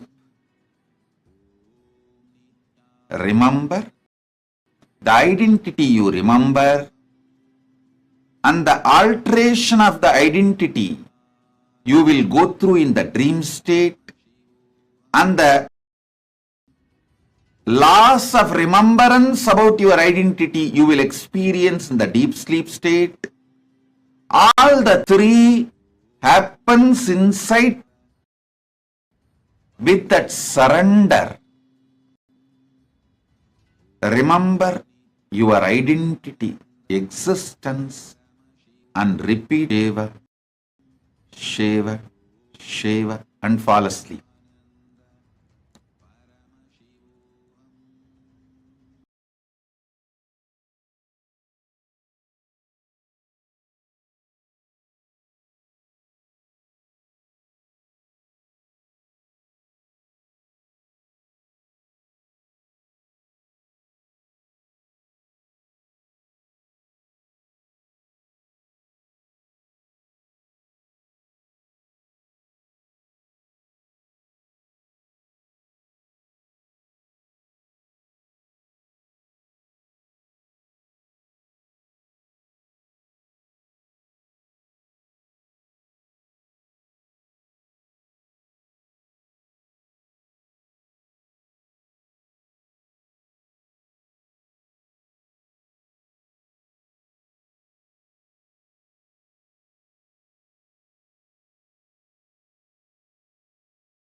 very beautifully. Swamiji has revealed to all of us about how the fundamental principle, our life is for enriching. Whatever you do, all the steps that you take, all the actions. Can I request every one of you here to post your clicks? Ma Patricia Bamburi, Ma Marilyn Ishana Shiva Shakti, Ma Huiru Wong, Ma Nitya Prema, Ma Shakuntala Devi, Ma Priyatma Surupini. So many of you here. Can I request each of you to take a moment and please post what each of you understand as the principle of enriching? In this session, what Swamiji revealed. Can I request each of you to post? We understand this is one cognition. Life is for this. Life is for enriching. One cognition shift in you, really, in a very, very powerful manner, can heal you, cause your reality, and give everything auspicious that you want in your life. How many of you here have seen whenever you just share something with your people around you, or like someone you helped, just got a smile on someone's face, you immediately, instantly, you felt so beautiful inside you. How many of you have observed this?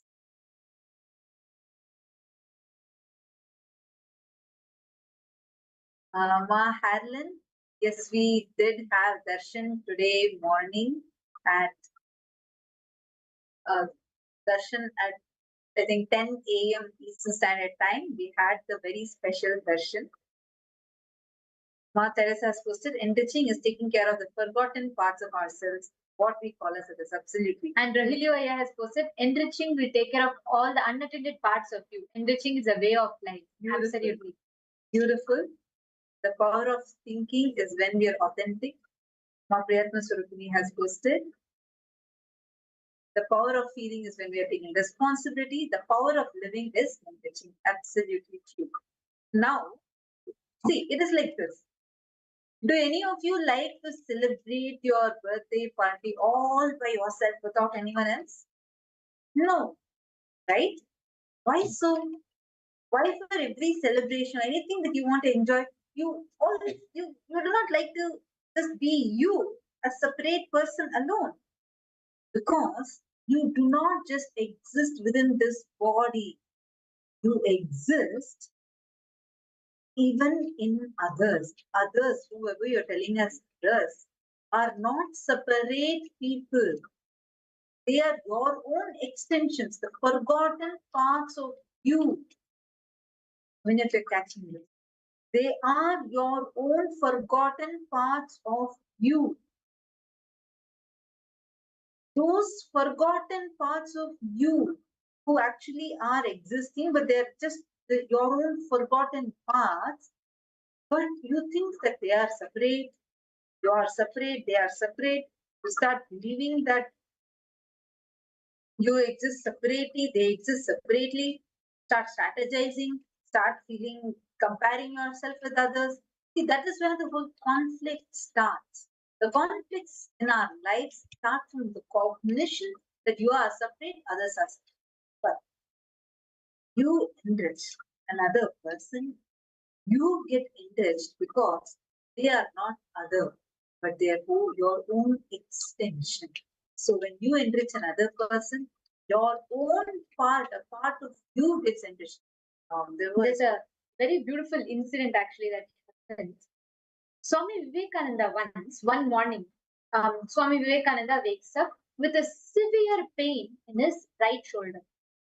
All the sannyasis, everyone rush and they try to fix, they try to attend to it, and no medicine, nothing can heal it.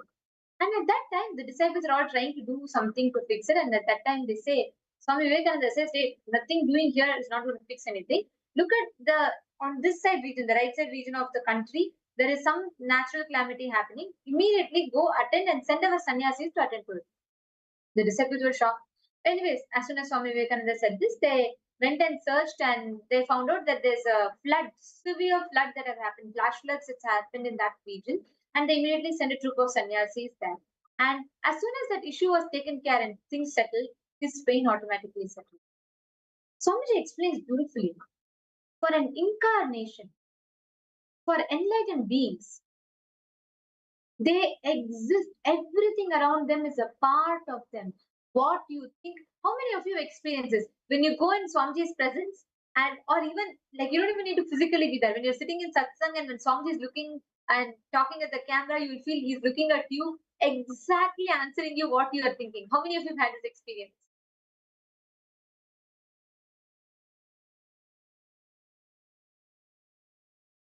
How many of you have had this? Like Swamiji, exactly. You'll be thinking something and Swamiji will exactly answer that. You'll feel like Swamiji is talking to me. I was just waiting for this. Understand? An avatar, an incarnation embodies the principle of enriching. That is why around Swamiji, even if you just breathe the space around Swamiji, you'll feel enriched. Actually, I remember during the Inner Awakening program, when Swamiji was conducting the program, there was a person she had a lot of incompletions with her mother-in-law. She, she had so much of incompletions, and the mother-in-law also used to trouble her a lot. So she used to hate her mother-in-law. And she also had a problem to do with her liver. So one day, Swamiji was conducting a completion process. And that time, Swamiji explained about how others are not really others. They do not exist separate from you, but they are your own extensions. And Swamiji explained about the completion of others. So, and she sat with another person and she invoked her mother-in-law into that person and did the completion with that person as if she's completing with her mother-in-law. That night, she experienced intense abdominal pain. She said it was like too much. And next morning, somehow she felt something really healed from her. And here comes the best part. Till that day, her mother-in-law did not call her, did not talk to her. All of a sudden, the next day, her mother-in-law contacted her, spoke to her, telling like she's so happy with her being in the program, asking her how she was, like as if nothing, no conflict happened in between them. She was in tears. And when she went back, checked, her liver issue had completely gotten healed. Swamiji so beautifully explained. Each part of us, physical parts of us, is associated with the people that we live around with. That is why when you enrich another person, you get enriched. Your body heals, your system experiences healing, you experience transformation, and you start manifesting everything that you want in your life. That is why enriching is the best way of living. When you decide to enrich, actually, many times there will be certain parts of you which even you will not know how to handle. You will not know how to handle your laziness. You will not be able to identify the disorganized mess you make in your life. But when someone else does it, you will be able to see it. You will be like, okay, this person is disorganized here. They can be more organized here. Enriching. When you take responsibility to give a breakthrough to the other person and helping them organize, in that process, you will enrich yourself in becoming organized. This is the law of life. Understand? Enriching others always enriches you back. When you enrich someone, when you enrich, take responsibility for another person, you will get more and more enriched. That is why Swamiji very beautifully tells. It is because of the enriching that Swamiji continuously does. Swamiji says, anytime when Swamiji wants anything, the cosmos showers those resources. The law of enriching is that. Taking responsibility for the others, those around you. Making sure you are enriching them. And you will be able to give that same breakthrough to yourself.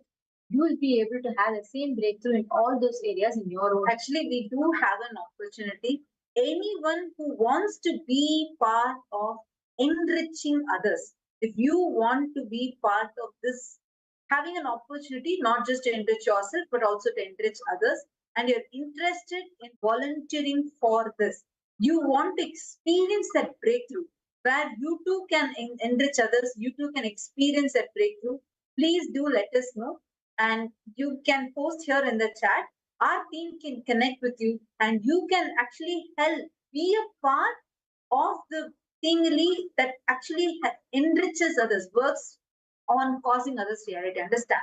When you cause another person's reality, your reality gets caused. I was sharing this incident a few days back. There was one person. So earlier, we had the Inner Awakening program. This is a special program, and Swamiji had announced, and Swamiji also announced, saying, "See, all of it just need to have an intention in you. And if you have an intention, I will manifest. There won't be any kind of an obstacle, if whether your economical obstacle or time obstacle, nothing will be there. If you just have an intention, that is enough. I will manifest it." So Swamiji had announced this, and there was one participant, one person who really wanted to come to that special Inner Awakening program Swamiji was conducting. But she had an upset, which is she didn't have the money. Like many of us right now, many of you have, whoever wants to become Sarvanyapita Yajaman, and you face this obstacle, right? She had this obstacle. And Swamiji, so she was listening to the satsang, and in one of the satsangs, Swamiji spoke about enriching. And to have this just intention is enough. Icha Shakti is enough. It is powerful enough to manifest your reality. That day, she decides, okay, I want to go. Actually, she did not have any source of income. The only thing she had was her house. She did not have a method to actually get in money. Like, how do I get money? She didn't have a method at all. And she had been separated from her husband, and a lot of things, tough times she went through. So it was like she was in a position where she didn't know there is any other way out. So what she decides, okay, let me start enriching whatever I need. Let me just pick up my phone, start talking to people, actually help them to be more connected to Swamiji, help them cause their reality. Being them cause their highest reality is being connected to Swamiji. So she was like, let me start working with people so I can help cause their reality of attending the Inner Awakening. So she starts. That day, night, it was raining heavily. And she said, all of a sudden, she heard a knock at the door. This was just 2 weeks before the program actually started. She heard a knock on the door, and she goes and sees who's that. There was a strange person standing, and he requested for staying there that night because it was raining heavily, and she was all alone in the house. So she said, "See, I do have a garage. If you don't mind, you can stay in my garage. You don't need to pay anything. Just go stay there. You can stay there." And she offers him some blanket and stuff to stay there. And at that time, this is the stranger who has come at night. She just talks to him about Swamiji, and she enriches him about this Inner Awakening program. So that night passed. Next morning, she goes to go and check on that person. When she goes there, she was shocked. She wanted to go see there if the person is there. But instead of the person had written a note to her and kept the full money, exact amount that was needed for her to attend the IA program, along with a note saying, "Thank you so much for sharing with me about IA, and thank you so much for letting me stay in the night here. And this is just a token of my gratitude." He left that and went. Never again he was ever contactable. He did not, there was no other interaction. She was in tears and she made it. She really manifested the program. She really came, attended the program, and in the glimpses, she shared this. I can never forget. This was in the year 2015. You understand? That is the power of your intention. That is the power of your enriching. When you cause another person's reality, it was a very simple thing.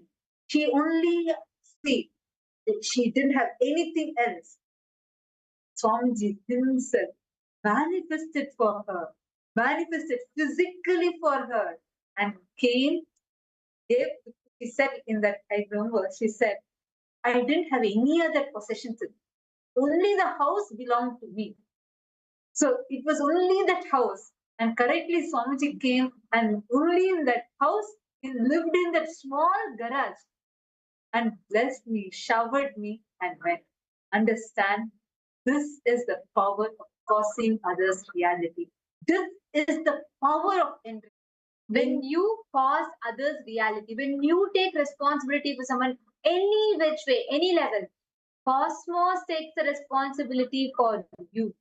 When you decide to enrich someone, Cosmos enriches you. When you cause another person's reality, Cosmos causes your reality. I know many of you here who sincerely want to manifest your Sarvagnya Pita. You want to become Sarvagnya Pita Yajaman, Sarvagnya Pita Tapas. Money does not matter. When Swamiji says money does not matter, he means it. For so many people, same way I have seen. And this is one more Chinese participant. She and her mother, both of them, they don't have any source of income. They both really wanted to become serving Yajamans. And one thing they started was sincerely, they both will sit. They didn't have any other thing to do, no other work, nothing. They'll just sit, enrich the entire day. Every day they'll actually sit, make calls, enrich the Chinese people, tell them about Swamiji, connect them with Swamiji, help make sure that they're causing their highest reality. So many people will connect to Swamiji, they will manifest wealth, they will manifest. These two didn't have any source of income. And this was going on for quite a long time.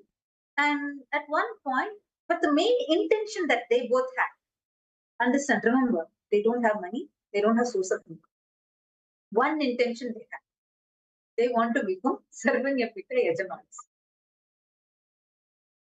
They just worked with this one intention. All they will do is sit, call people, and every person, every Chinese participant that is there, they'll connect with them, help them have completion, walk them through. And they used to do this intensely. One day, some bank, some miracle happened. All of a sudden, they manifested 10,000. Immediately, how will we all feel? Wow, $10,000.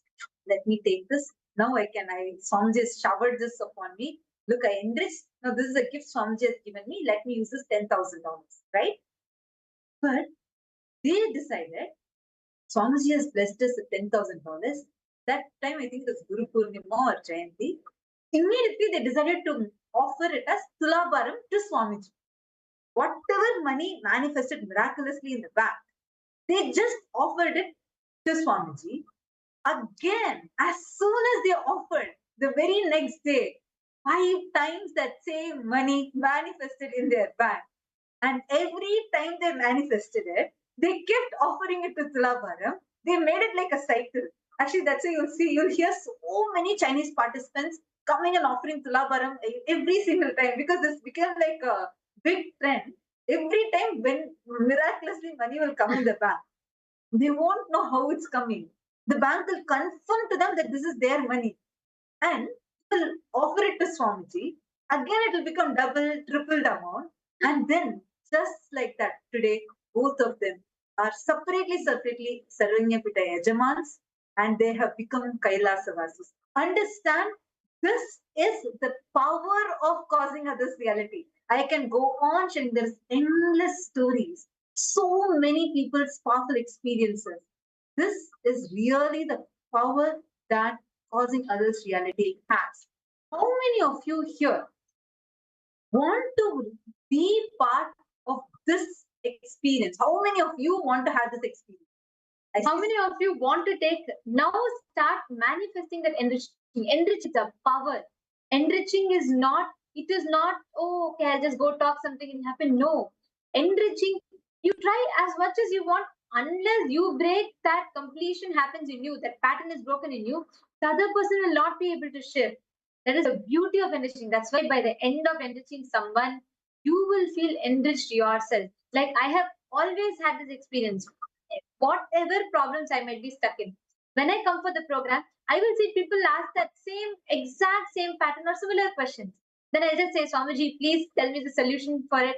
And by the time I enrich the other person to have a shift in that, really I will have a shift in that aspect of my life. That's why that's one of the reasons why I really enjoy being an part of the program, being an acharya, because it is an experience not just on the receiver's end, even on my end. Because of course we are just an instrument for Swamiji to flow through and enrich.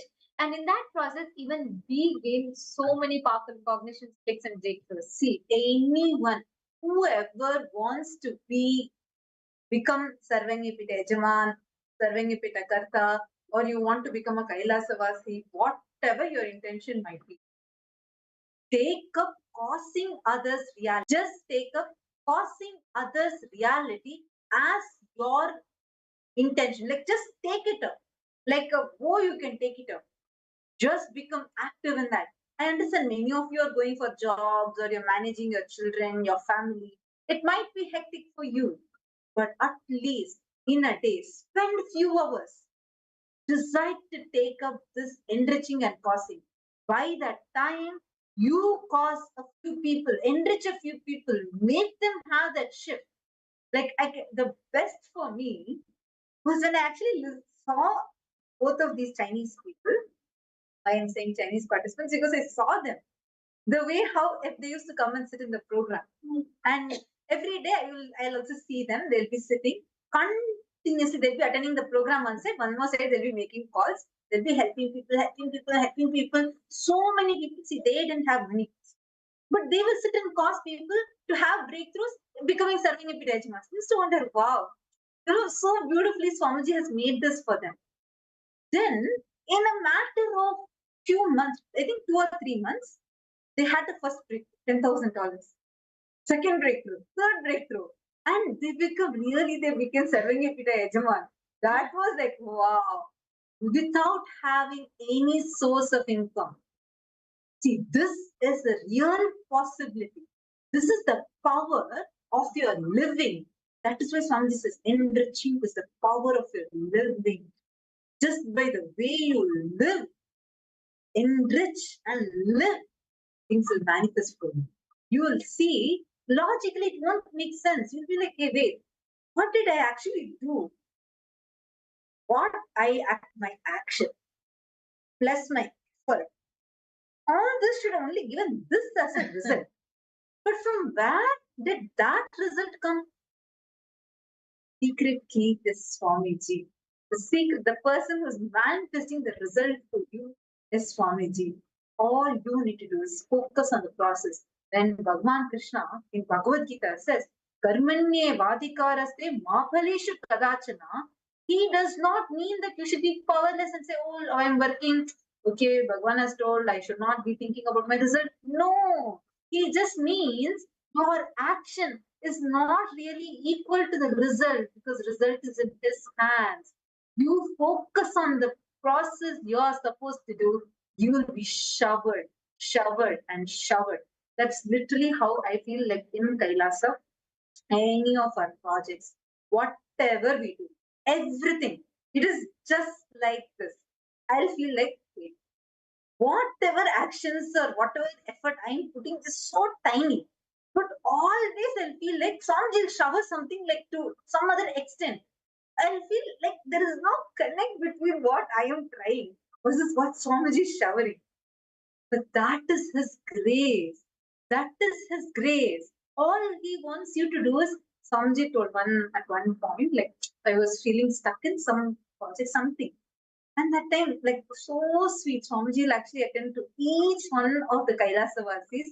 It's like you're part of this very own family, this very own extensions. That's how it is. So even one smallest, tiniest problem you have, Swamiji himself will actually attend to it. And it will not like just be attending to it. It will be like Swamiji will be personally being there with you, taking care of you at every level. This Kailasavasi lifestyle.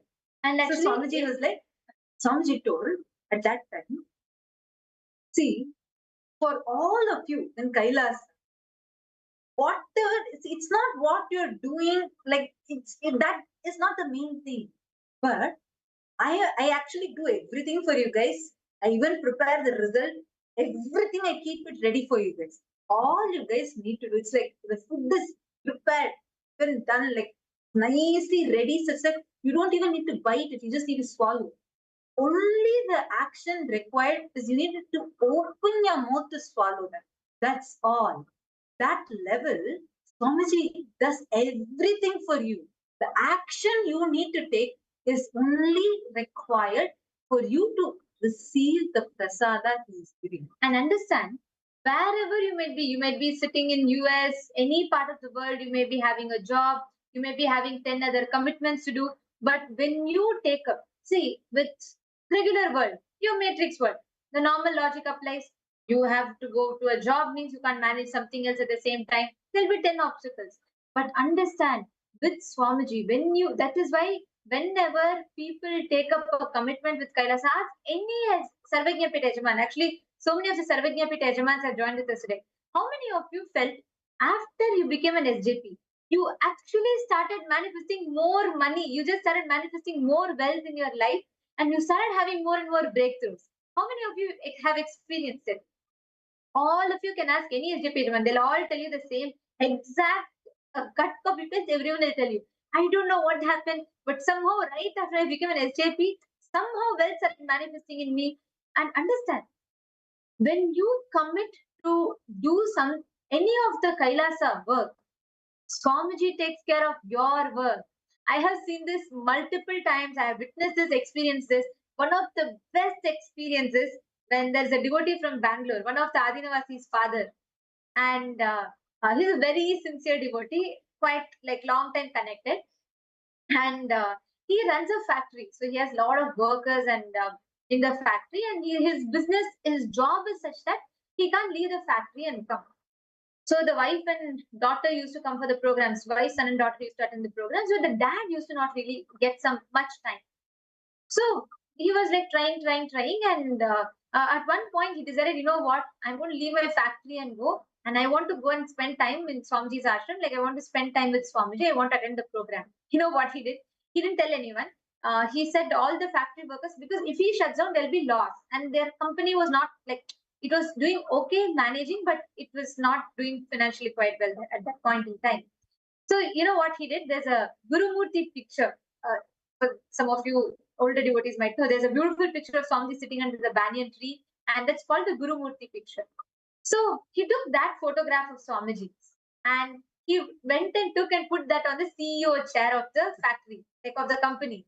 He put that photo of Swamiji on the CEO chair, and then he said that Swamiji, I don't know what you will do, but from this moment on, you are responsible for my factory. I am coming to your program. You take care here. I am leaving everything and coming to you.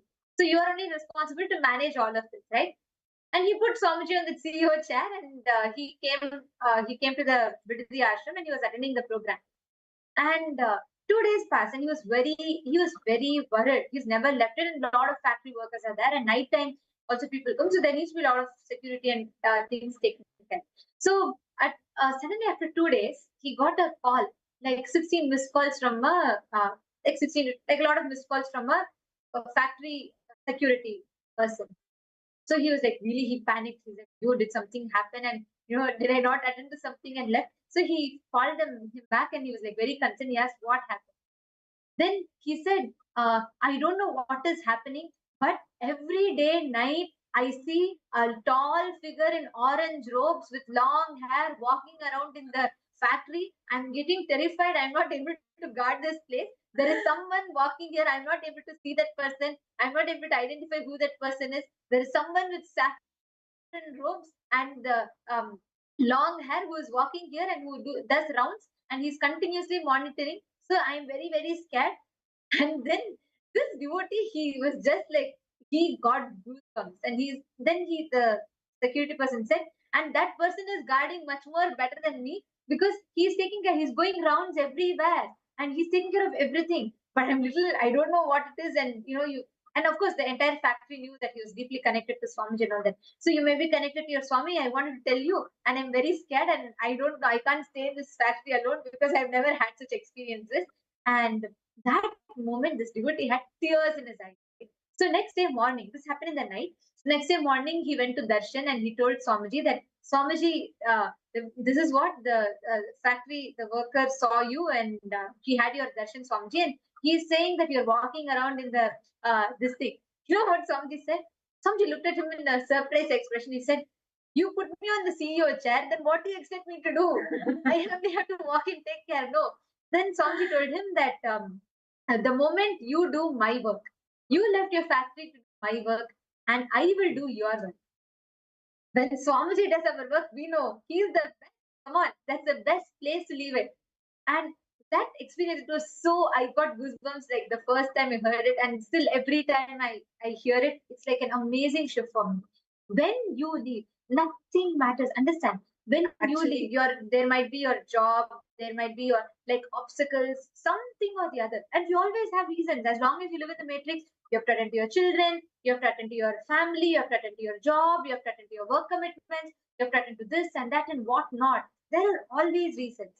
But when you decide to dedicate, when you decide to commit anything to do with Swamiji, understand, it is not a one-time, it's not a one-side commitment. When you invest something, Swamiji invests the time, life, and energy back, and you simply know who's the best. You are living it to the best. When that incident happened, the factory finally told him, this Ayya was still there in the Adinam, experiencing the program. They told, only that month, the income rose to four times more, not percent, 4 times more than the normal level, and the profit grew multifold. Yes. So, actually, I remember that Ayya said, not only I got rich inside, Swamiji made me rich even outside without even me having to do my job. All I did was I only enjoyed Swamiji. Swamiji did the rest for me. See, this is how it is. It feels exactly like this in Kailasa because it's like every bit of your whatever you think that you are trying to put an effort, Swamiji will make it happen. And you will feel like, wait, I really did not work so much for that, getting that kind of a result. But come on, you're with Swamiji. Understand, anything is worthy of being given up just to be with Swamiji. Nothing is that worthy to be holding on. You can, whether you're wanting to offer your time, whether you're wanting to offer your talent, whether you're wanting to offer your treasure, or you just want to offer yourself, whatever, in whichever way, whichever level, do it. Never postpone this. And anyone, whoever wants to take up, really be part of being this enricher. You want to experience this yourself, especially for the participants who have a strong intention to become a Sarvanyapita Yajaman, Sarvanyapita Karta. Take this up. How many of you want to become part of this enriching team? Like you want to enrich so that you can be showered like this, whether 1 hour a day, 2 hours a day, or how much ever time you can. But dedicate, even if it's not even the same day time every day, but at least you want to make it happen. So every day somehow you can make at least 1 hour of your time, 2 hours of time. Really dedicate that time. How many of you are willing, wanting to be a part of this? I request you all to post in the chat just saying, I want to be part of the enriching team. Our team can reach out to you. We can support you further. But there is a beautiful opportunity for you to be a part of this. So even if you're not able to do it every day, but you want to dedicate some time, like you can say, in a week, I can dedicate these many hours. In a week, at least for this much time, I can be a part of this. Feel free to post it.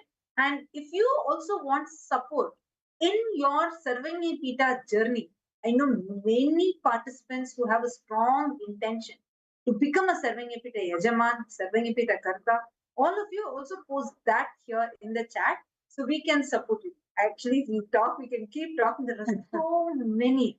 Really, every day we hear these powerful experiences from people who have taken up enriching, causing as their experience, as their very like lifestyle. Because of that, tons of miracles happen. People say suddenly they got healed. Suddenly, just by sitting in darshan, I remember one person shared he had a very strong shoulder pain for almost 2 months, and even the doctors were not able to cure it. Just one Parashakti Akashik reading, he came and he got one blessing. Swamiji, as Devi Parashakti said, blessings, I'll heal you now. He heard a crack in his shoulder, suddenly the pain disappeared. See, you will be able to be a part of this. You can experience this miraculous way of life.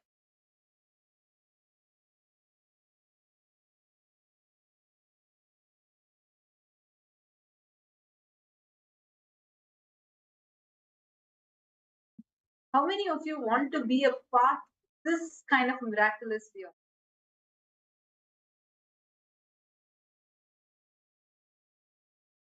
Now, let us all take a few minutes and we are going to just quickly see how we can make this enriching and passing as a part of our life. First step, can I request all of you to make a list of the top 10 relationships in your life? It will take 2-3 minutes. Please start writing it down. Make a clear list of the top 10 relationships from your life.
Hope all of you have made a list of the top 10 relationships in your life. Finished? So now, let's go to step number 2.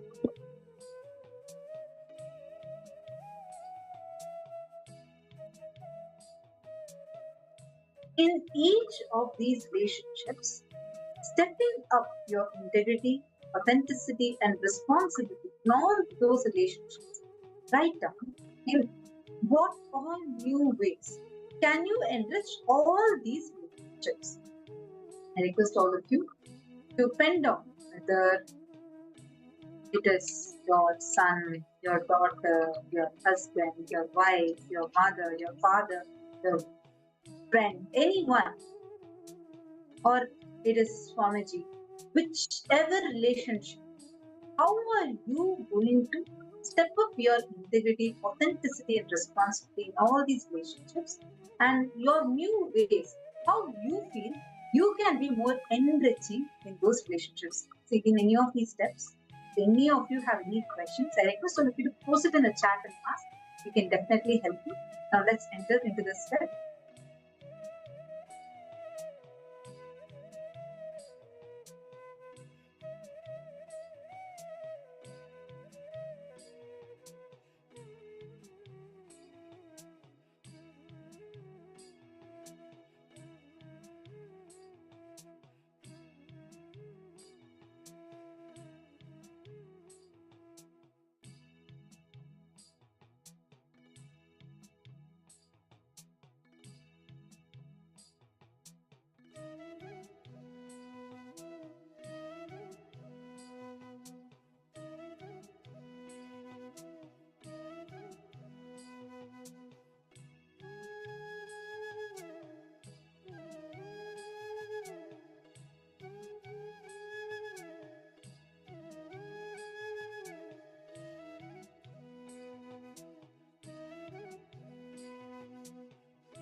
decide to start enriching anyone and everyone that comes in your breathing space, enrich them in whatever ways you can.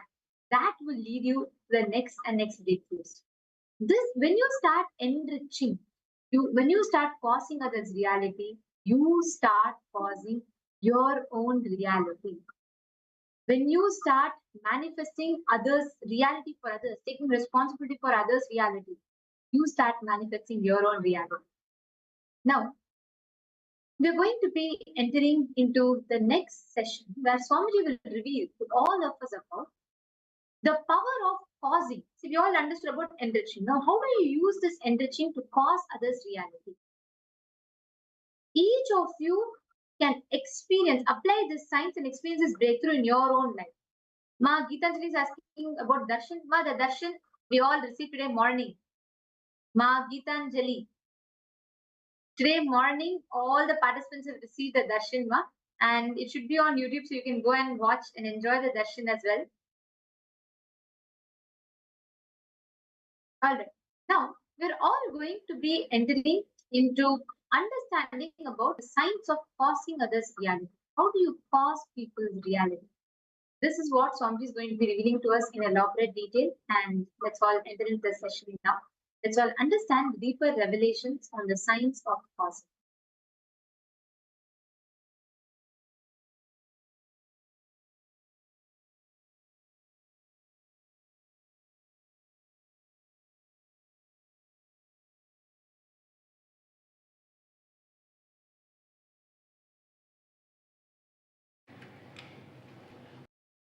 Human life is worth living only when you can make it as you want it. Please listen. There are some of the natural principles. How many philosophers these principles? How many religions may oppose these principles? How many gurus may try to suppress these principles? Listen. Those principles never get destroyed. This is one of the type of principle. Human life is alive only when you can make it. The fulfillment in the life happens only when you make your life as you want. Either you try to complete it from the direction of causing what you want or altering what you want. You can achieve completion, fulfillment by altering what you want, and you can completion, fulfillment by achieving what you want, trying to change what you want, or constantly trying to achieve what you want. Neither these two can reach complete fulfillment.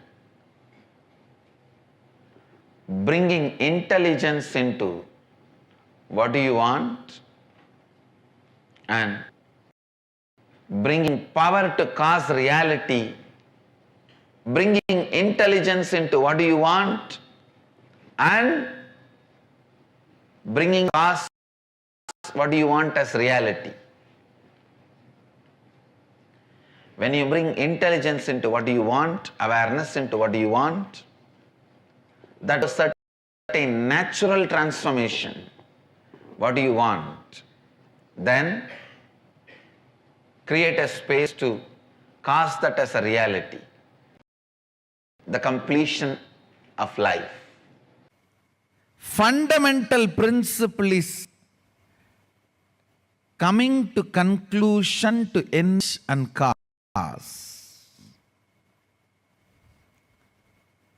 Only if you decide to enrich and cause, energy will start oozing in your life.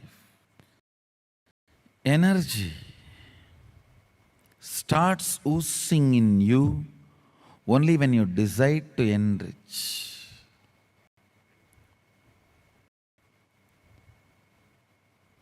It expresses as health, it expresses as love, relationships, it expresses as resource in the life, like wealth.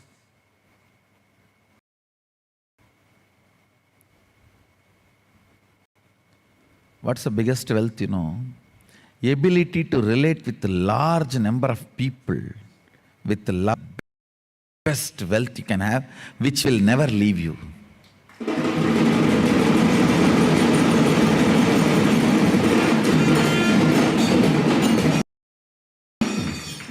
Which will never leave you.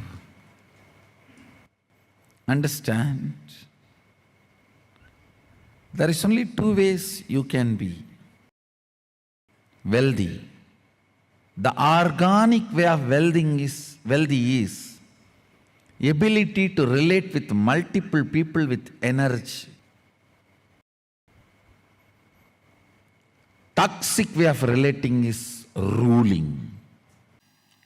First of all, you need to understand enriching is the only possible way you can relate with the universe, with others, and you also.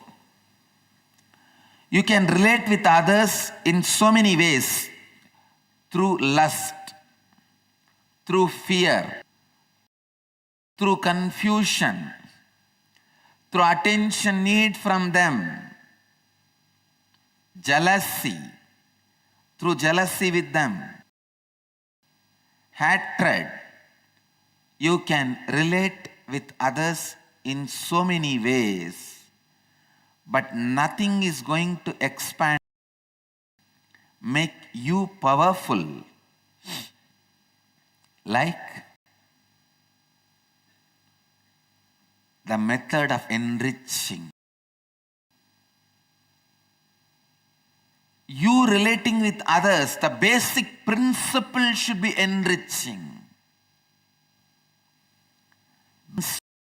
Principle through which you relate with others should be enriching.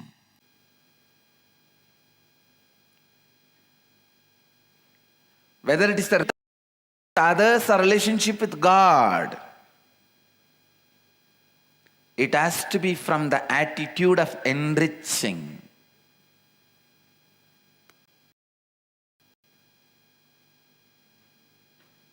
You may ask, how can we enrich God? Your creativity can listen.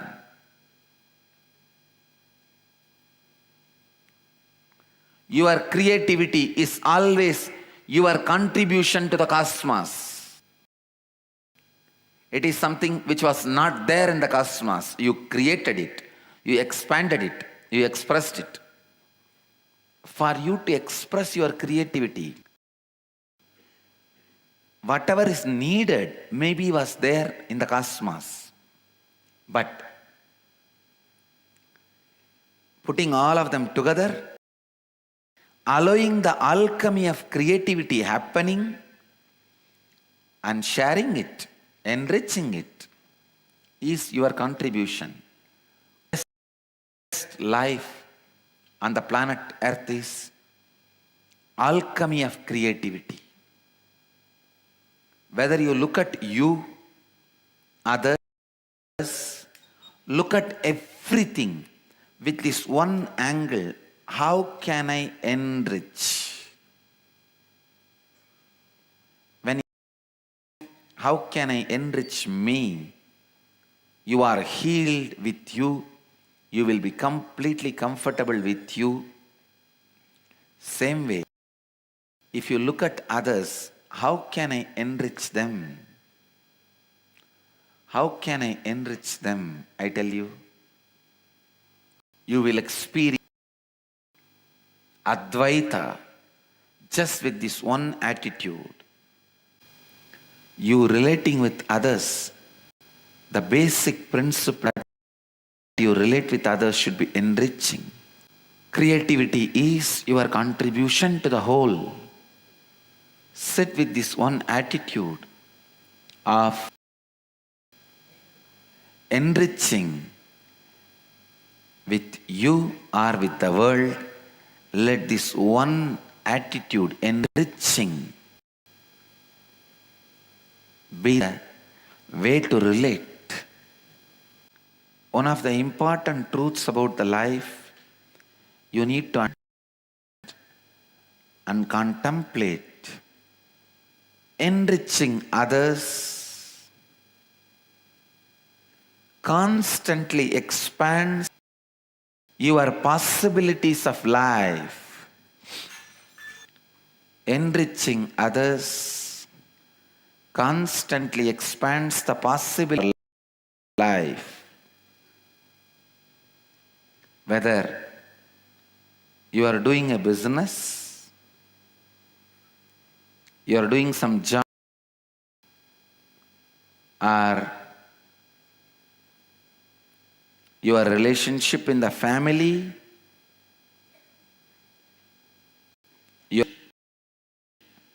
in the society, friends, in every line, every dimension, when you live with the principle of enriching, your life goes so beautifully, so smoothly, so easily. For example, if you are doing the business selling shirts, do it with the attitude of enriching, with integrity. Don't cheat the quality material. Have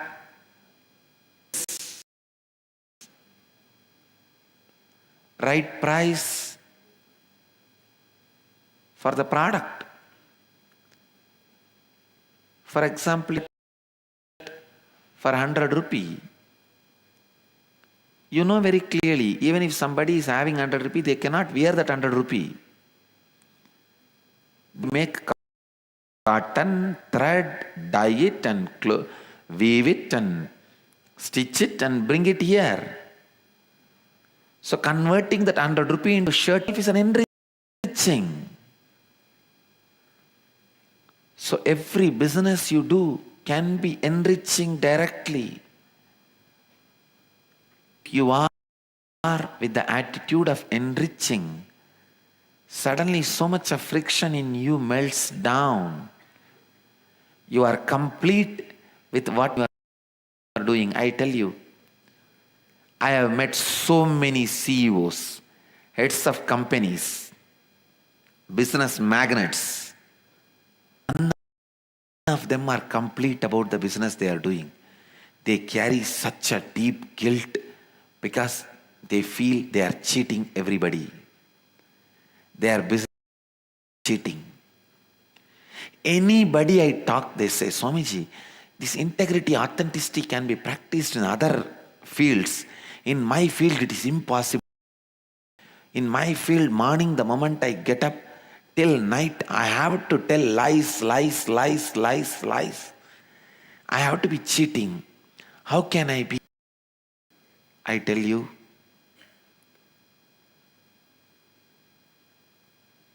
you are not bigger than cosmos. When cosmos can function enriching, you can. You just need to have right understanding and right attitude.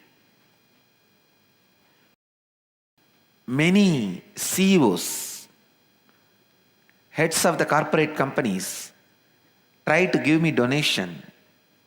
They fund some of my activities. Many times I deny, I don't accept. I tell them no. They ask, why Swamiji? They're giving you a donation, why are you saying no? I tell them, first you heal the root, the incompletion you are carrying, that your business is cheating. Because of that guilt, you are donating. When you donate out of incompletion, you will try to rule my organization. You will try to put your nose inside my organization because you carry the deep incompletion that you are treating people. Tomorrow you will put the same doubt on me. I tell them, first complete and you are carrying with the right understanding. Everything is enriched. With right understanding, everybody is enriching. You just need understanding and shift in your cognition. Simply your actions will transform.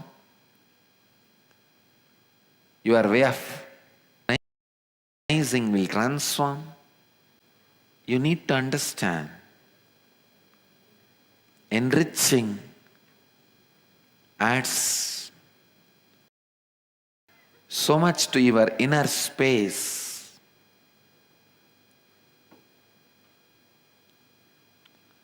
Only when you enrich the people in the other end, only when the people in the other end are complete, you can be complete. You always think people in the without completing the people in the other end, you can become complete. It may be irresponsible, not responsible completion.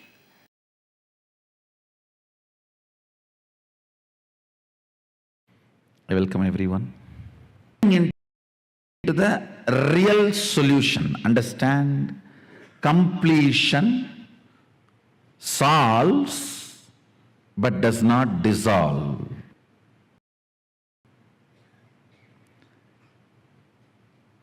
But only something which dissolves the source of the problem can be an eternal. Listen. Listen intensely.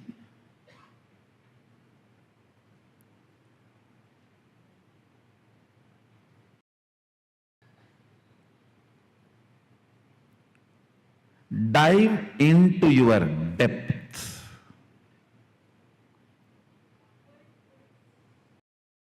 The innermost cognitions you have about you. How you cognize you.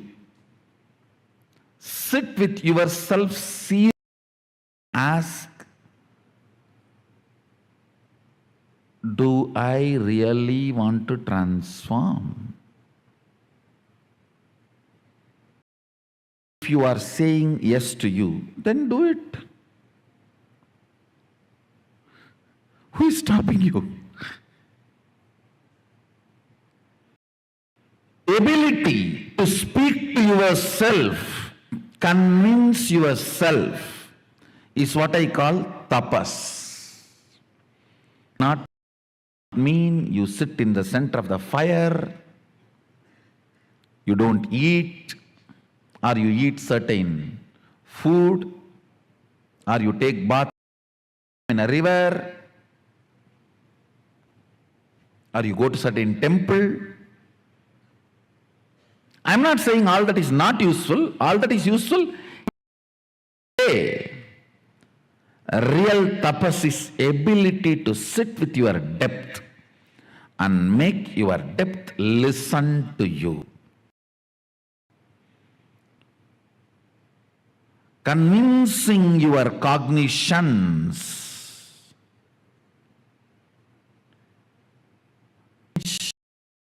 Evolve, transform, and build new cognitions. Listen.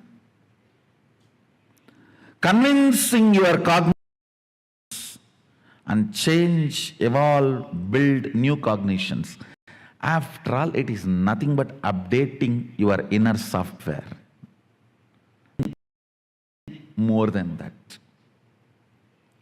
It is just updating your inner software. One nice thing about this inner software, when you update, even your body also starts changing. Understand?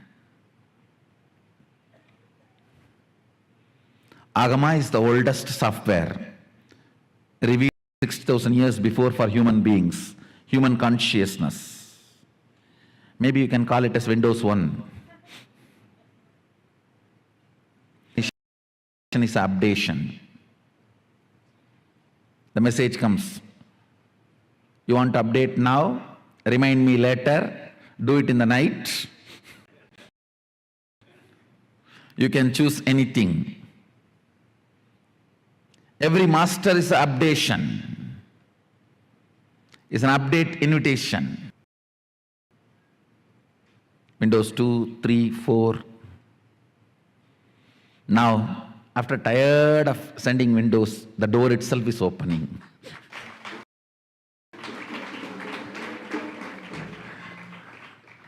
I'm not Windows 10, I'm door. Understand? Upgrading your cognition, what you feel about you, what you reveal about you, and how you feel about you.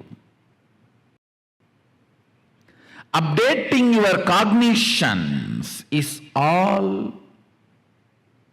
needed in the life.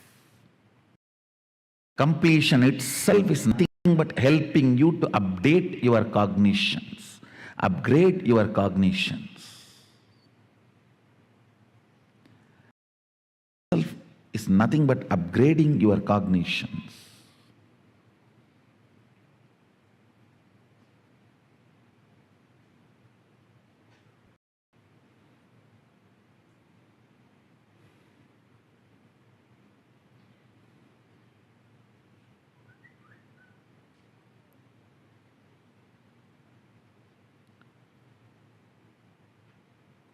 I'll give you very simple, straightforward, few understandings, which you don't need to practice.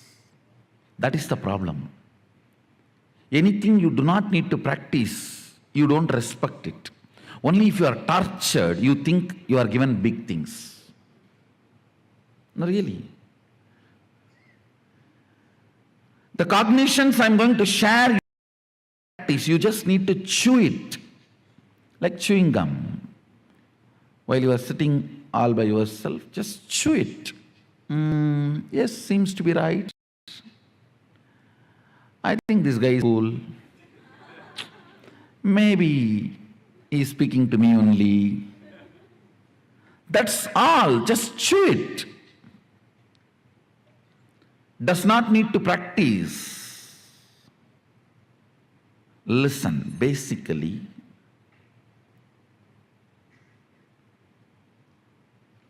the idea, transformation, changing your thought current or behavior is difficult, is the biggest problem.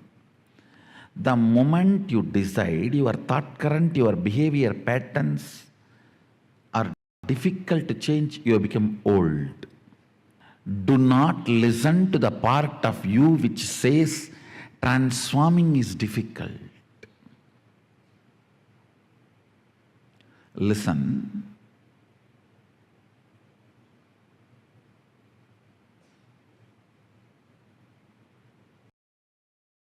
Cognition you need to break is the transformation is difficult and it's not for me. I just came because so many people. I came because my neighbor came. I came because my opposite house person came. Wherever he goes, I go and see what is going on there. So I came behind him. This is not for me. Listen.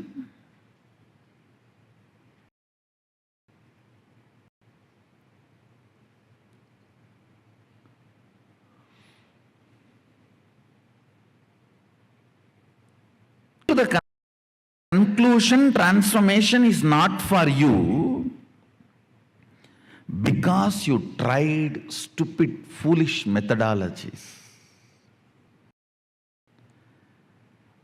If you try to pull your shoes and fly, you may try 3 times, 4 times.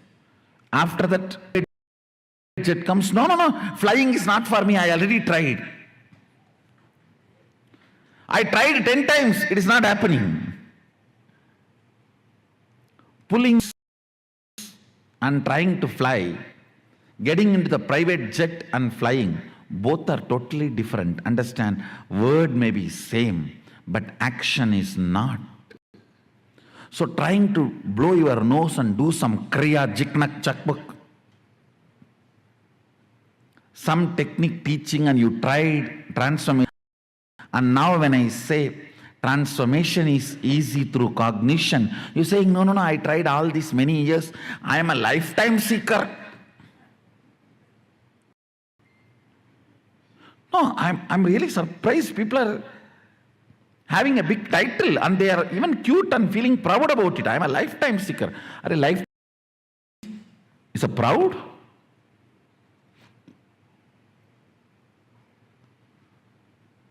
I'm lifetime seeker. I go to all gurus and check out everyone. I'm almost now off guru.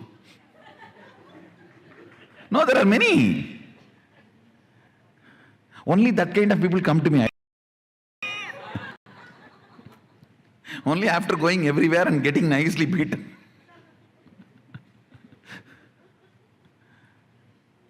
Understand? If you have not transformed, if you have not achieved what you got, don't blame you, blame the methodology taught you. Get rid of them completely.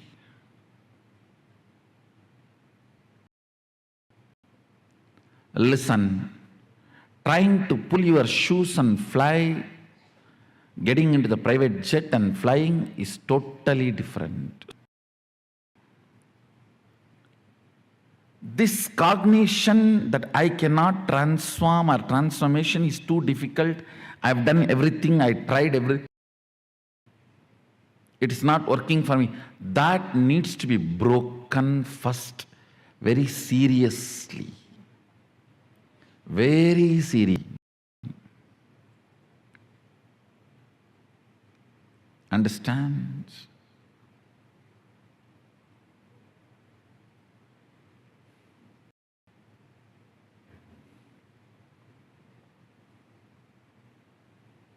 Very seriously, it needs to be broken.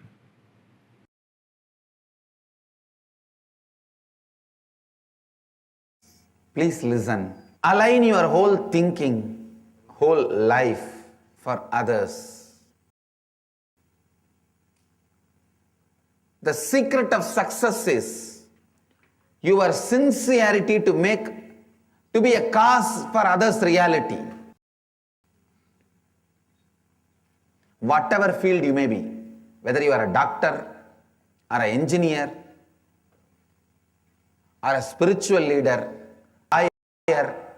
political leader, social leader, a student, a teacher, whatever may be your life, your profession, your sincerity to cause others' reality makes you successful. Your sincerity to cause what people want in their life, that is that secret, that is the formula, that is the methodology for success. Be a catalyst for their reality. A lawyer should be a catalyst for everyone to get justice. A doctor should be a catalyst for everyone to have health. A politician should be a catalyst for everyone to have whatever possible growth, graciousness, good things in their life. A teacher should be a catalyst for everyone to have knowledge. A spiritual leader should be a catalyst for everyone to have enlightenment. Decide your life will be a catalyst reality. I tell you, when you start causing others reality, suddenly from thousands of directions, 10,000 hands cause your life into reality. That will be cast as reality. I tell you, so spaciousness will be showered on you. So much of wonderful things will be exposed to you. Whenever I say cosmos showers, I can't contain my smile. It's like these school boys, when they fall in this puppy love, whenever their girlfriend's name is uttered, they can't contain the smile in the heart. I tell you, my puppy love was this concept, because this was told to me by Raghupati Yogi. He actually demonstrated. Still I remember, there was a Nagalinga flower tree in Arunachala temple.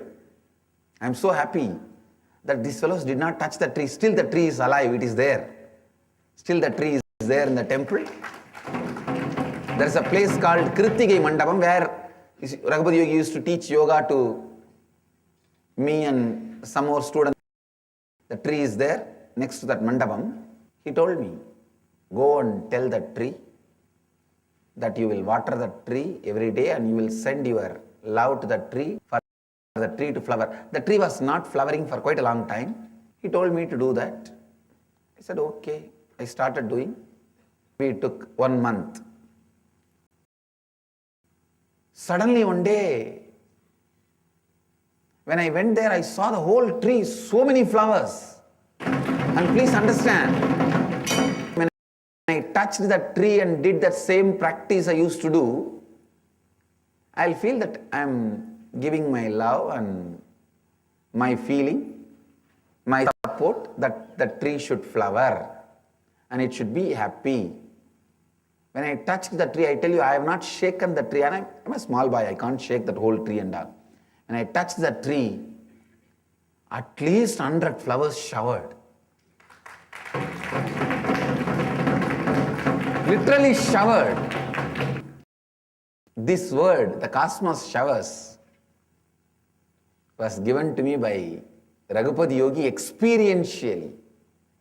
That is why when I utter that word, I can't contain my smile. I tell you, be cause for others' reality. I wanted to repeat this line. Be a cause for others' reality, because being a cause for others' reality is your being the cause for your being. When you are authentically, sincerely cause others' reality, suddenly you will realize that is your cause. Listen. Anyone wants to have a breakthrough in your life. Listen.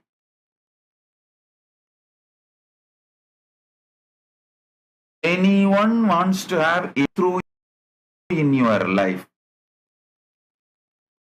Take this enriching as a lifestyle. Listen. Start enriching others. You will have thousands of powerful cognition, clarity, answers, breakthroughs in your life. This four, reach out minimum 10,000 people through online, share my Bhagavad Gita. Minimum 1,008 people directly face to face and gift the Bhagavad Gita. When you start talking to people, gifting, When they ask questions, you will have courage, energy to answer. That will start manifesting in your business, in your confidence level, in your enthusiasm to live, your excitement to be active. It will naturally attract power around you. You will feel and become better, healthy, more wealthy, feel success. You will feel so much good about you. You will start manifesting powers, powerful cognitions, all the. Take this as the Guru walk, all of you. Start from today to October. Clean up, iron out your way of thinking through enriching. Online, the book is available freely. I'll project the link. At least reach out to people. Only if you have a goal, you will actively, continuously remember.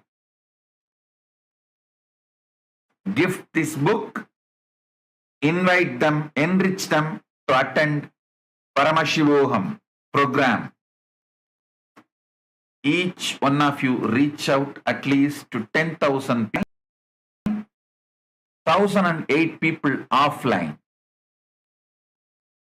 Start doing this.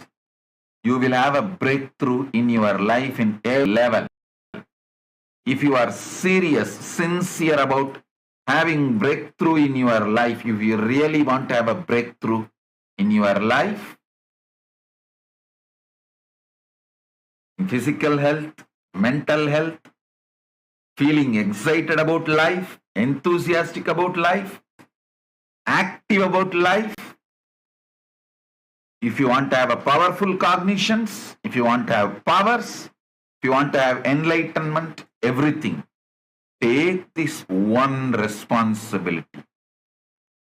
Take this one activity as the Guru walk. As my Guru walk, take it up and start doing.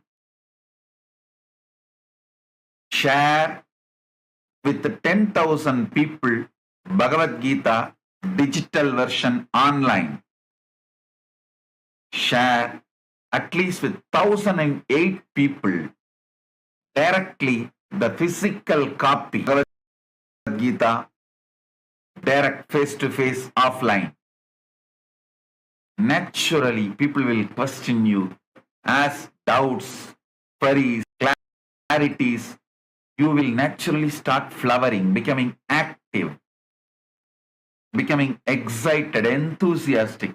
From inside you so much clarity, so much powerfulness, so much energy, so much excitement. You will manifest so much. You will have a great breakthrough. Start. Om, Om, Om.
in this session, Swamiji read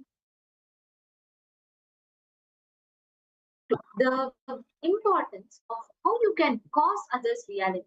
The very science of causing itself is very, very important. When you cause, like Swamiji said, be a cause, being a cause is your very being's cause. Understand, life is a mirror.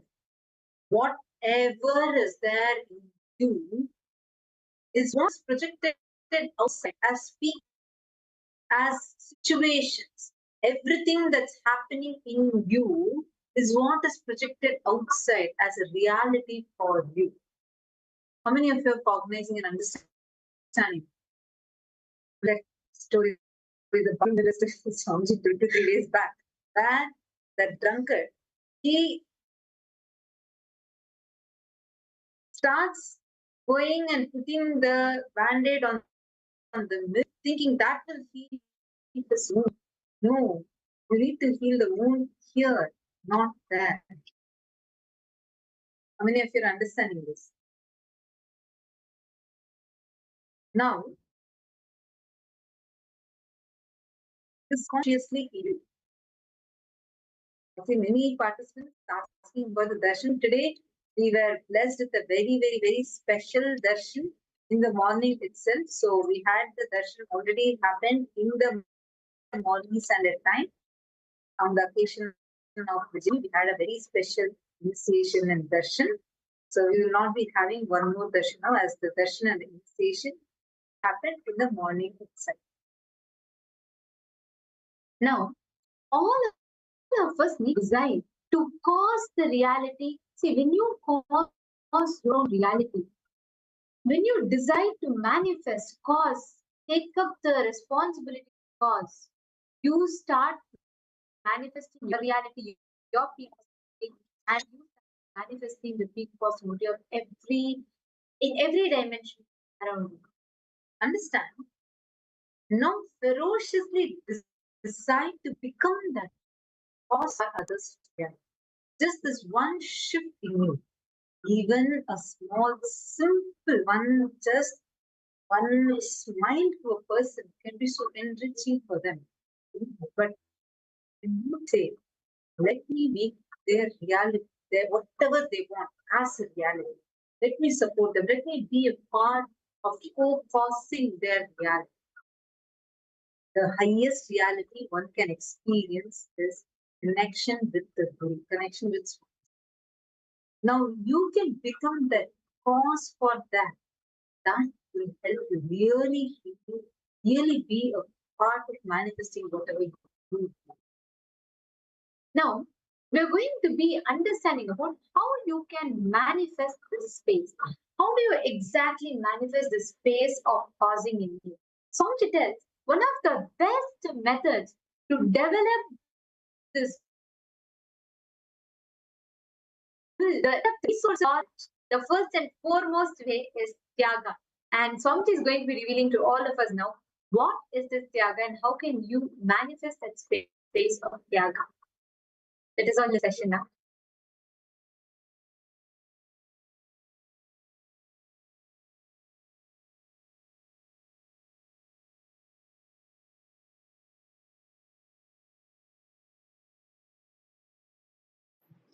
Today, in Bhagavad Gita, 5th chapter, Sannyasa Yoga, 21st verse.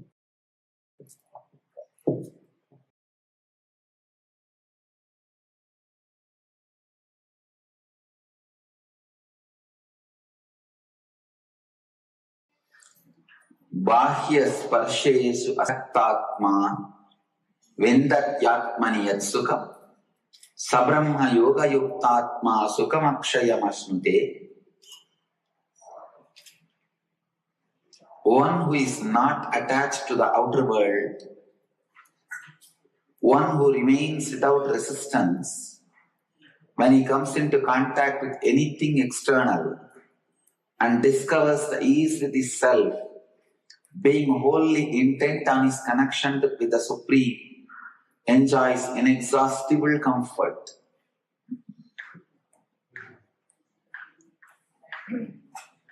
One who remains without resistance when he comes into contact with anything external and discovers the ease with his self, being wholly intent on his connection with the Supreme, enjoys inexhaustible comfort.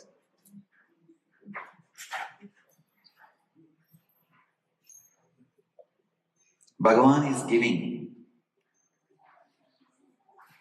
a powerful method to liberate yourself from the patterns on depending external things.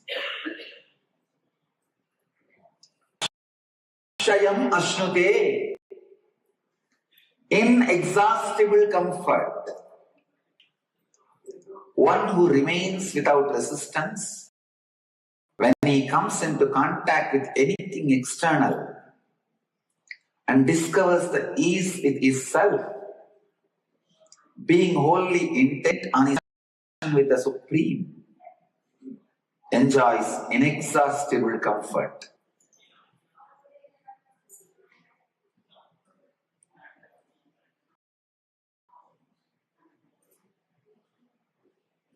Anything external. Beautiful word Bhagavan is using. Bahya sparshesh asaktatma. See, when anything external comes in contact with you, or you coming in contact with anything external, if it does not shake you, you are established in the experience of the self. You achieve inexhaustible comfort. I tell you, anything you can give up to achieve this experience. Because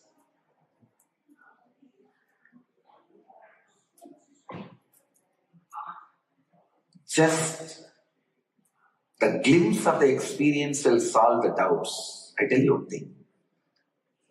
I am not giving you any high philosophy or teaching or preaching. I am just trying to expand your logic to a larger perspective. I am just giving you the big picture. I tell you, the darshan or the presence of the self is worthy of going through and giving up any number of bodies to establish yourself in this experience. See, Bhagavan says, remain without resistance, establish in the self. Even any external things comes in contact with yourself. You all can do this. When you try, you have some practical problems. I am trying, but if I go in the same line, I may lose my body. I may give up my whole life. I may lose this joy. I may lose that joy. I tell you, everything you think is worthy of losing. For this experience of the Supreme Self.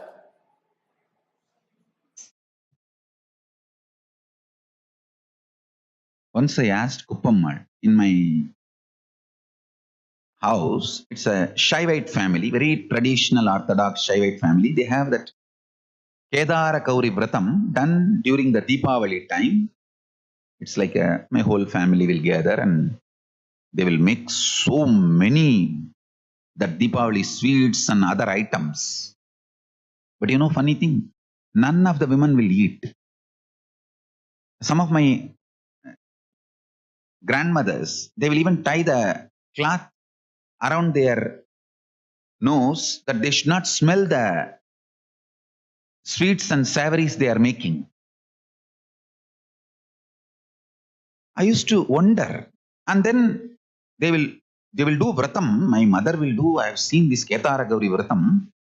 From morning till night, not only she will not drink water, whole day, it's almost like other than the air, nothing can go inside her. Other than breathing, nothing can be done.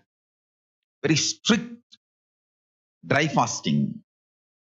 And of course, not only my mother, all other women in the household, grandmother, everyone will do the father's brother's wife and father's sister. Like the whole family will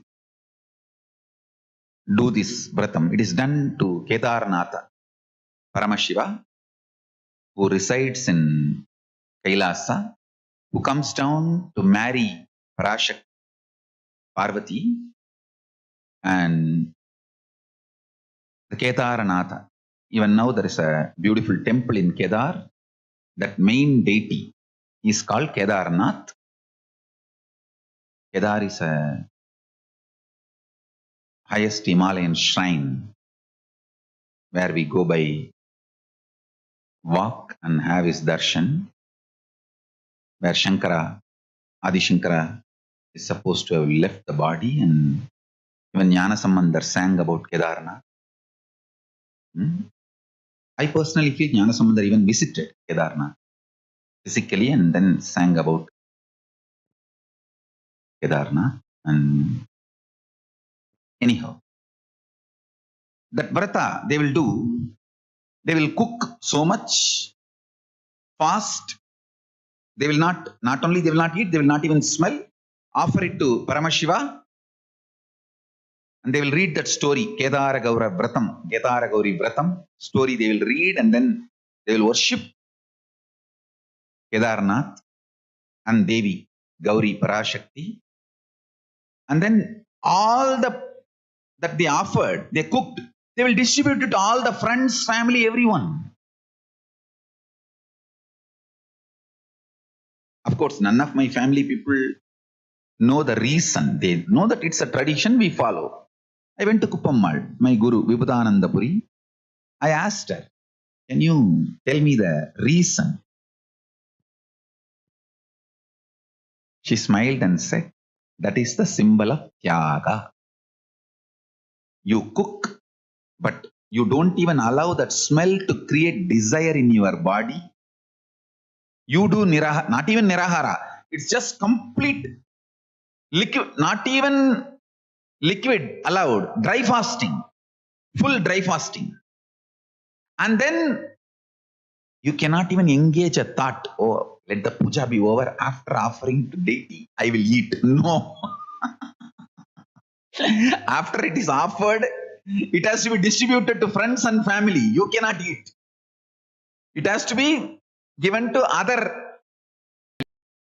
The family which cooks, they cannot eat.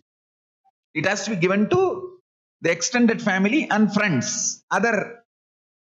One nice thing in Tirunelveli that even the Muslims, Christians, all of them are very thick friends, and Muslims also will accept temple prasadam. That's so nice.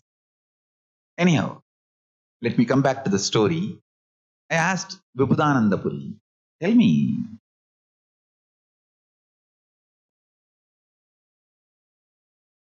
what's the reason? She said, that is to train the system for Tyaga.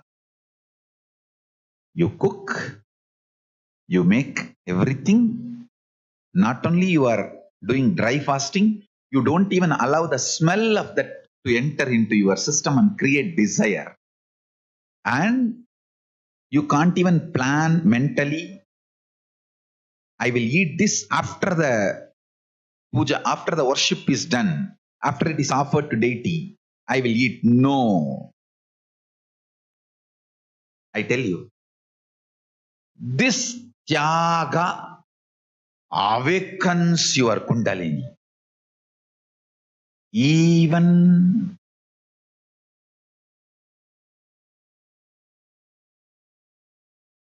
if you need to go through abuses, negativity, attacks, persecution. Digest everything. Go on giving best things to the world. Be Tyaga Raja.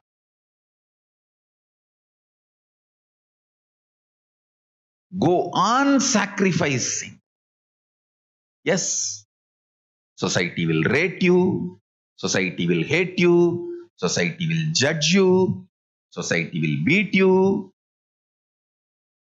After all this, how you swallow everything and then what you contribute to the world is real you. That is what is the real you. Society will give what it has. But after digesting everything, you give what you need to contribute to the world. That is Tyagaraja.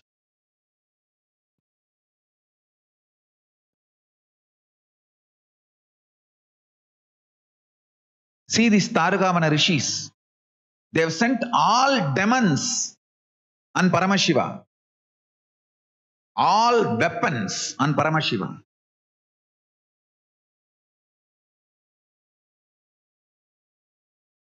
He stopped all of it. He made all of them as his abharanas and his ayudas. After digesting everything, he gave Paramashivam Jnana to those rishis. Understand? That is Tyagaraja. After all that abuse, attack, everything, he gave Paramashivam Jnana to Tarugavana rishis.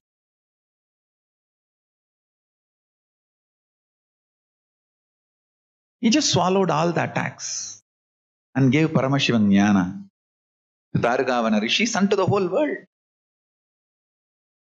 Understand?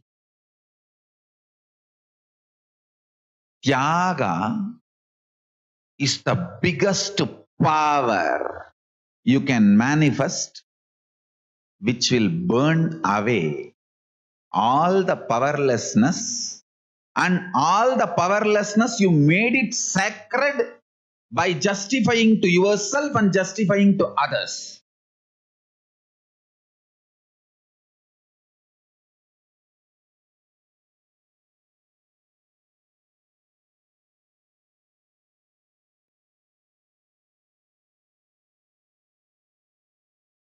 First thing, listen. Do not justify your powerlessness, failures, arrogance, inability, or any other negativity you have. Do not justify. That's the first statement. Next. Do not justify to yourself and do not justify to others. That's the next statement. Third. Tyaga makes all your powerlessness irrelevant. Even if you have made some of your powerlessness sacred by justifying it to yourself and justifying it to others, Tyaga makes your powerlessness irrelevant.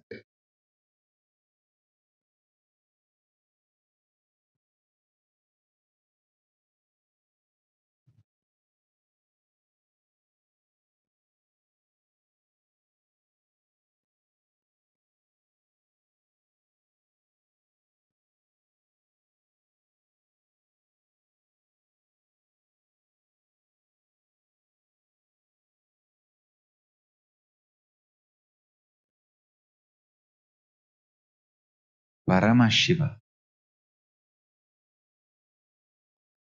is Tyagaraja.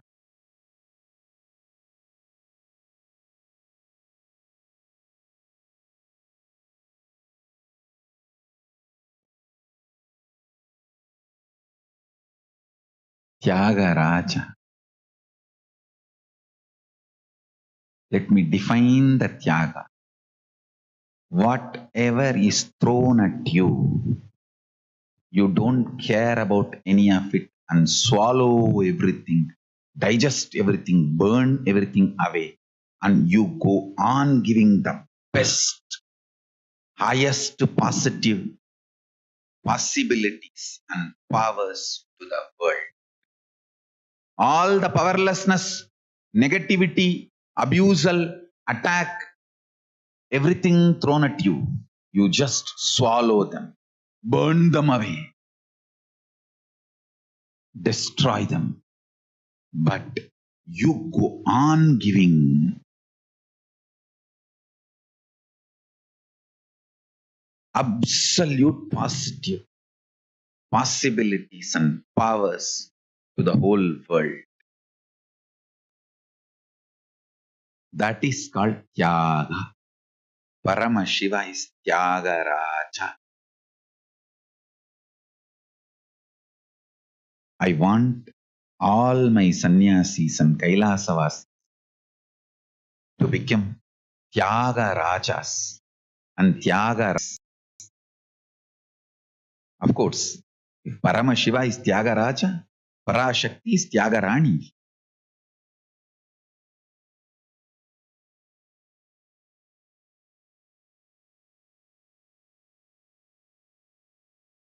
Understand?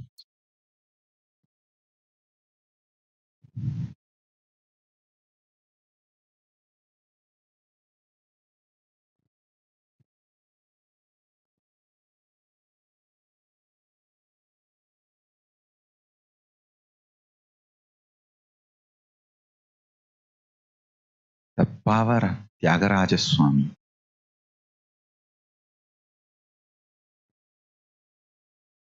I tell you, learn Tyaga in every step.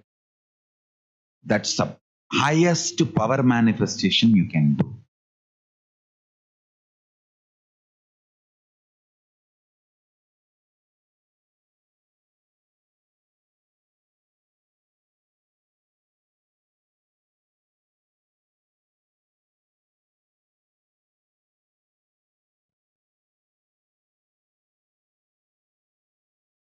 The patterns which becomes juicy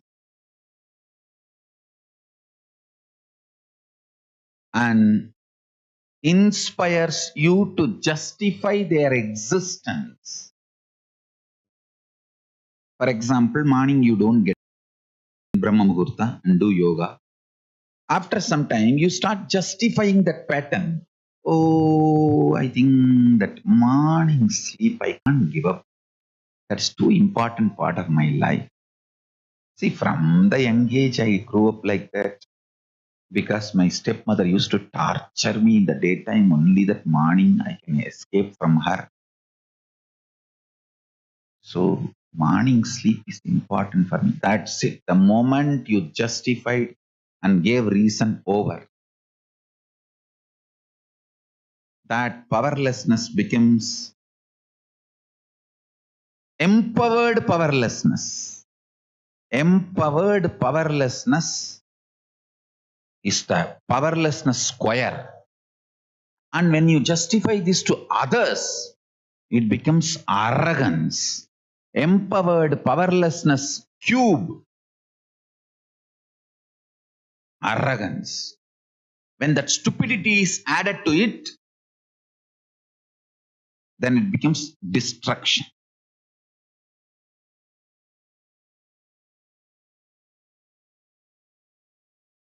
How the self becomes self-hatred, self-denial, and self-destruction. End. SDHDD,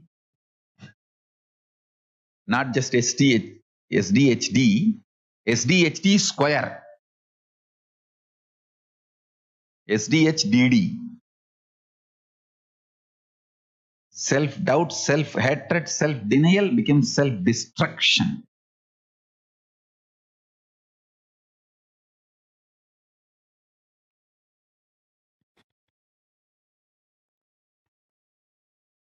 The existential truth is your bunch of pattern. If you remember that, Raising yourself to vibrate with the universal truth will be too easy. Deciding to raise yourself to vibrate with the universal truth is tapas. And if you understand and remember continuously your bunch of pattern, tapas will be too easy. Because you know, you don't need to change, your patterns only need to be changed. But if you start cognizing you are your pattern, then you feel the pain. Oh, I have to change. I am being asked to change. I am not accepted as I am. Fool. Even you should not accept you as you are. You are a mess. If you think you are a mess, but actually you are not a mess. If you understand the patterns are separate from you, you are just bunch of patterns. Those patterns can be easily changed.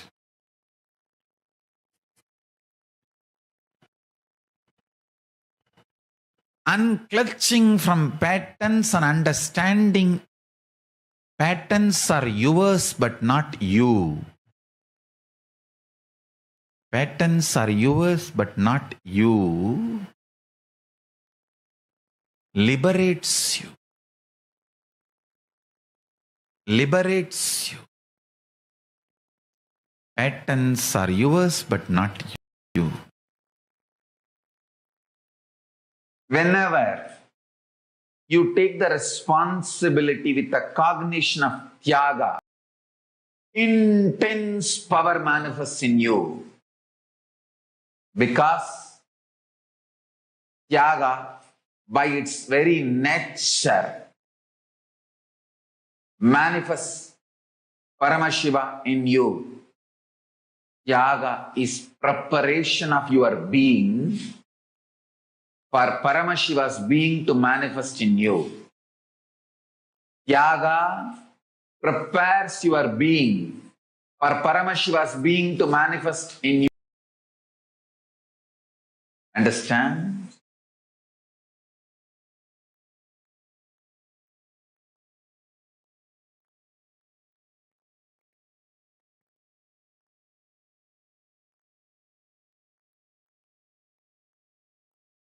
Preparing your being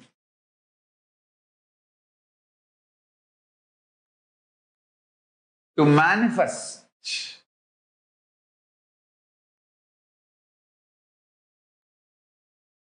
your being. Listen, preparing your being to manifest your ultimate being, Paramashiva. Tyaga is the absolute perfect strategy.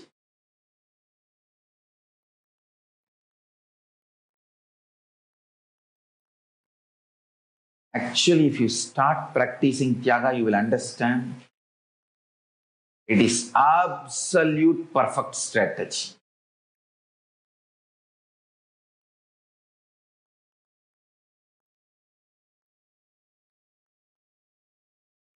This whole Pachapattini Vratam we are doing, along with Parashakti, Mahamayi, is preparing our beings for Paramashiva to land and manifest.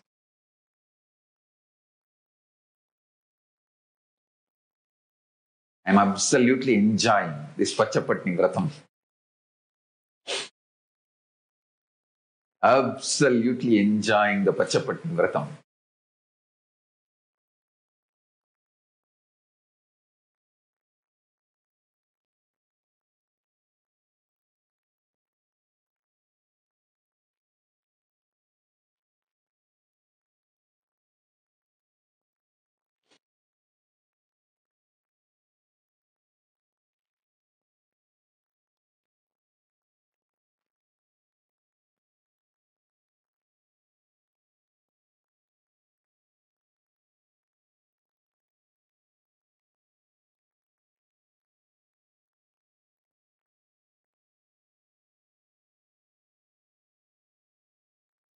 Listen.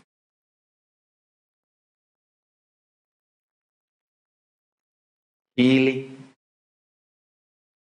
your consciousness from this delusion of society.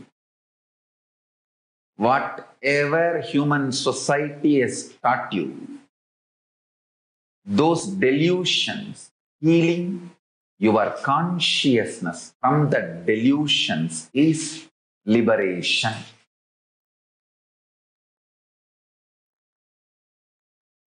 The fundamental principles you learnt about you are absolute delusion. See, the idea you carry about your pleasure, you are good, you are bad, all you learn from society based on delusory ideas. Everything is delusion. Understand? The conscious principle of you is more prominent than earth, air, water, fire, space components and elements in you. But the whole idea society teaches you is your body.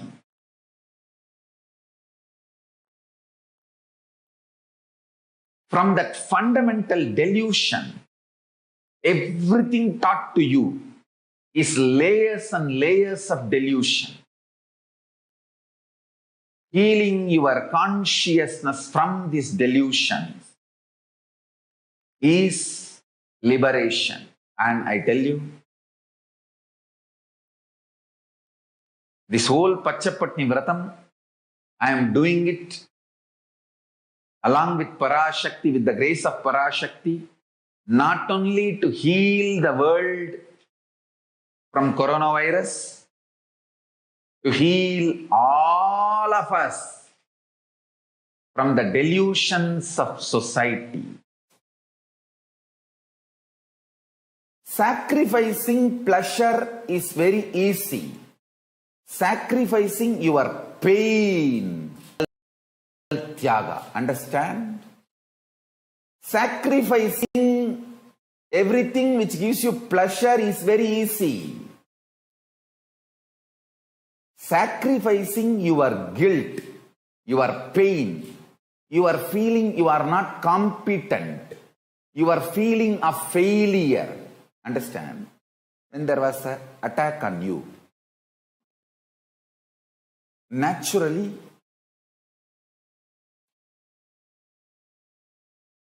you will have some points where you missed. In war, no one can be completely perfectly perfect. Arey, Krishna missed many things in the war. Krishna missed Abhimanyu. End of the day, you can justify anything you want, but every loss, whether Abhimanyu, Panchabandava's sons, all of them were lost because Krishna missed it. He could not protect. Naturally, he is also functioning within certain frame.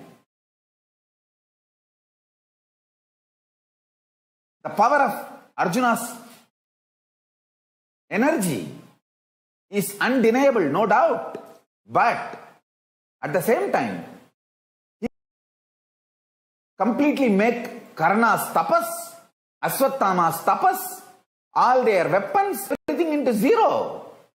He has to give some validana. He has to lose some people. He only chose who should be protected completely, who can be no other way left. So understand, even in your life war, you will never be perfect. You can never be perfect. sacrificing the pains that is created inside you by your feeling that you should have been more intelligent, you missed it. Even that is tyaga. Understand? Listen carefully. Yes. Listen carefully and intentionally. Listen. All wars for the larger good of the humanity. But if war is forced on you, you should be very clear, you will never be a perfect strategist, maybe winning strategist. You might have won the war, the perfect strategist. There will always be one or two places where you will repent later on that you should have done a better decision. Whole life, if you look at the reality, understand, you can always sacrifice the achievements, pleasantness, bliss, joy related to your. You can always forget that you completed PhD. But you can never forget you got delayed for one examination because you spent time with your girlfriend, or you slept and you did not appear for that examination. That pain will be carrying even now. Sacrificing the past related pains, understanding even factually, many of your pains are unjustified and incorrect. Understand, even factually, your pains are not supported, justified by the reality, real happening is. I'm repeating. Even factually, as per the real happening, what has happened, if you look, happened from all dimension, even your pains are not justified. Your pains are not really right.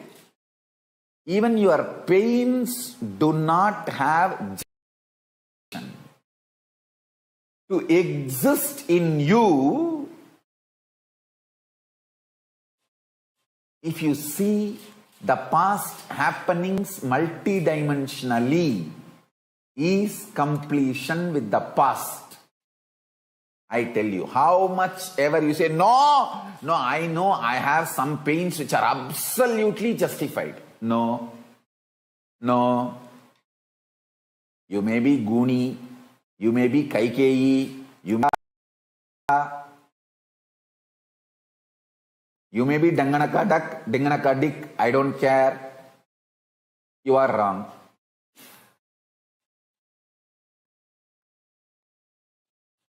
Listen carefully.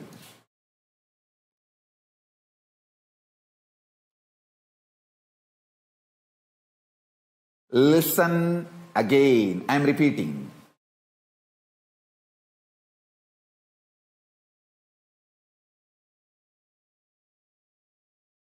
Looking at your past with the multidimensional logic and understanding,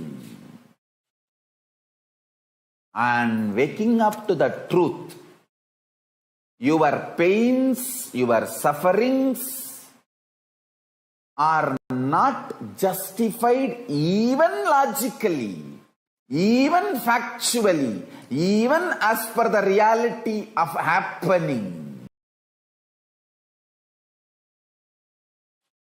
is completion. Doing tyaga of the false idea, many wrong things have been done to you. Lot of injustice is done to you is the real tyaga. Understand, only if you have done the sacrifice of your pain and justifications for your pain, you will understand even in the past you existed as Paramashiva, and you will gain confidence. Even in the future you can manifest your Paramashivatva. This is the fundamental truth.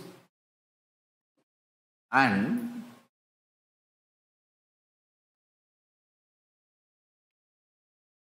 there will be gap between what I am saying, what you think as your reality. I know there will be few people saying, no, Swamiji, you don't know my life, Swamiji. You don't know my life. I have pain, I had pain, and it is justified. I can sit with each one of you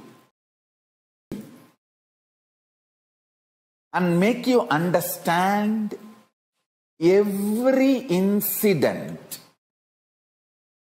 every time you felt you have been wronged, injustice is done to you, you have been given pain, you have been a victim. Every situation, I can take it out and show you multidimensionally and make you understand you have not been wronged. Even the facts, you got it wrong. That is why you feel you have been wronged. Understand?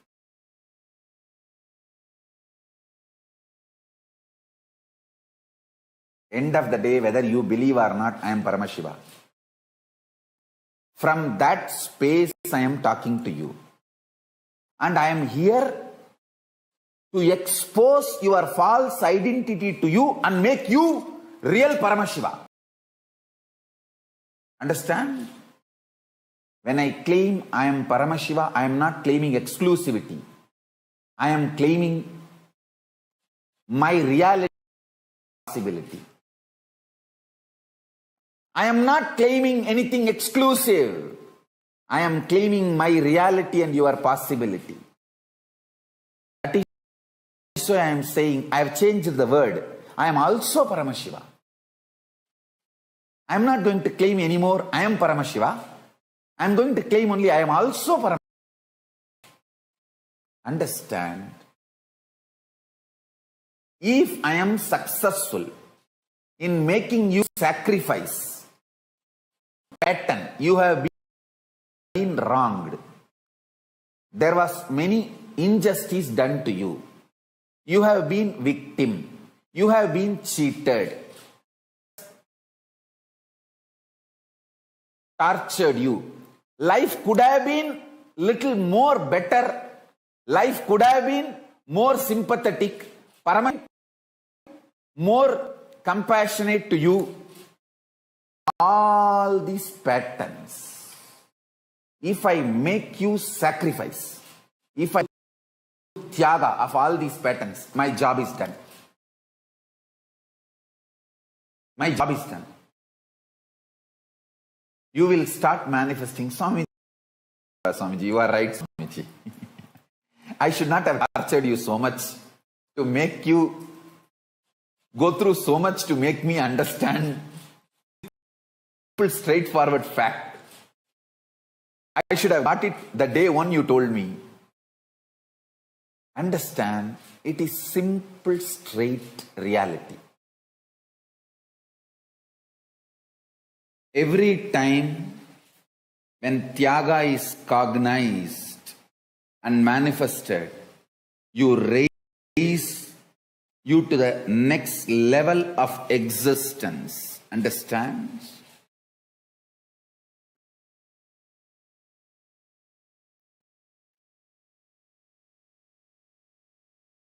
I tell you some of the stories, training I had with my own gurus. Usually, the biggest question I face from disciples, devotees, Swamiji, I don't feel like doing tyaga, what should I do? Understand? Mind never ever support you taking the decision of tyaga. Because it's like how will the mind give up its right over you? You see, mind exists with a tremendous and by keeping you powerless. It derives its life by keeping you powerless. How will mind help you to do tyaga? Tyaga is like a fire. Mind is like a fungus in the dark, dirty water. It thrives in the dark, dirty water, stagnant in one corner. How will the mind allow the existence of tyaga in you? No. It will try its best to stop you. Understand one thing. If you ate radish, you will belch radish smell. If you ate all confusion, powerlessness, this kind of thoughts, naturally you will belch powerlessness, fear, insecurity. No, I may try to do tyaga now, but after 1 year I may collapse. Fool! Are you fool?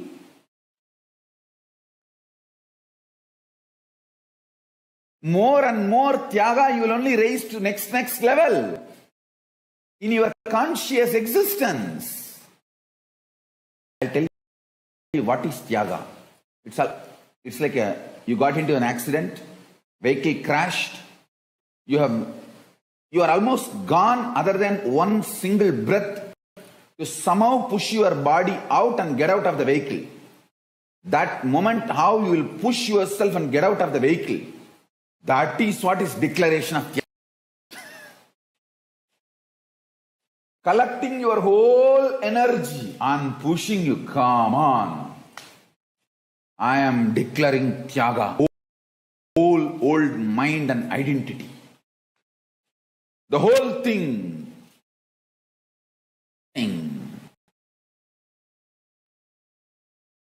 Understand? I tell you, that is the way tyaga functions. That is the way tyaga works out. Tyaga will never happen by your mind getting convinced and supporting you. It's not like a vacation you are planning where everything will be in your favor and you say, oh, ha, jujil. No. Tyaga is breakthrough in your consciousness. I tell you, the best moments in my life was decisions made in utter tyaga.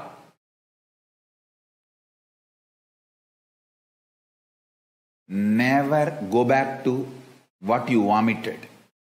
Never go back to secured, cozy, supporting ambience.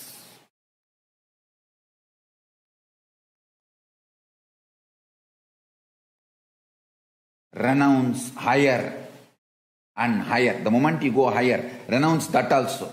When you go next level, renounce that also, but never come down.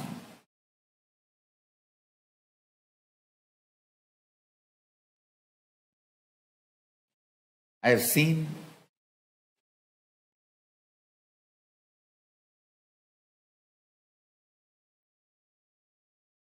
how the tyaga works.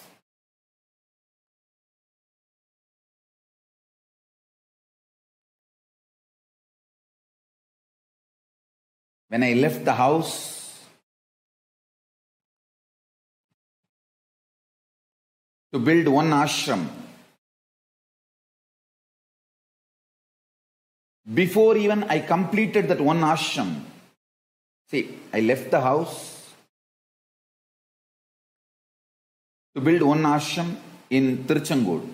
Before even I completed that one ashram, I left Tiruchengodu to Bangalore. Before even I completed the building of the big Sangha organization, I renounced that too to build this. But nothing has left me. I have not renounced anything. End of the day, see that still the first ashram is getting constructed, getting completed. Second one is evolving in a full-fledged way. The third one is already happened. In Tyaga, you change the whole space inside. I tell you,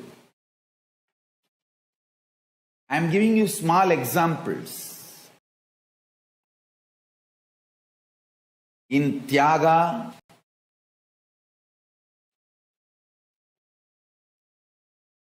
you don't lose. You only lose one thing, the powerless mental setup. 20 years, extreme sincerity. I worked and made the Indian Sangha happen. It was extreme sincerity and hard work.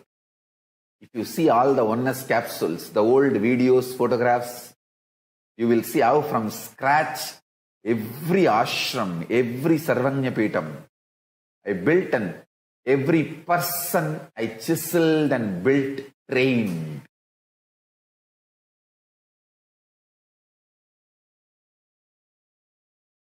One person at a time, one property at a time, one building at a time, one deity at a time.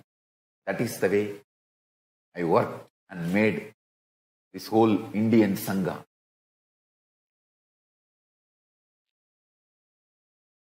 The Nithyananda Sangha in India, KAILASA in India. But I realize the situation demands me doing Tyaga. Second, I was not attached. The moment consciously I understood, cognized, hey, I think now, if I have to fulfill goal Paramashiva has given me, I need to renounce, do Tyaga of this KAILASA in India.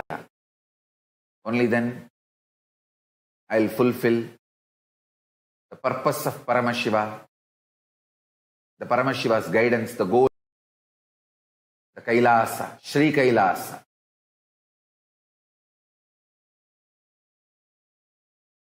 That's all. I decided, yes. Yes, Mahadeva.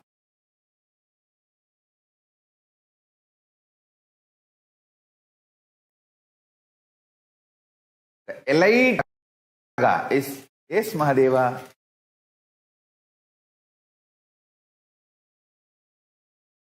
As per your will.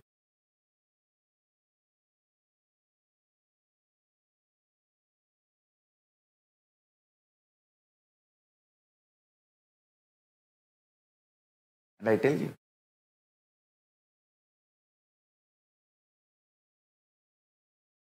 that strength, see, my ability to do Tyaga gives confidence on me about me.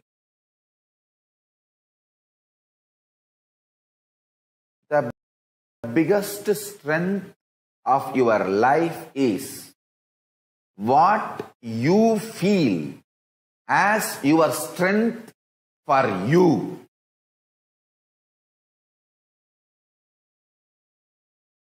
I myself feel, I am a Tyagi. I can give up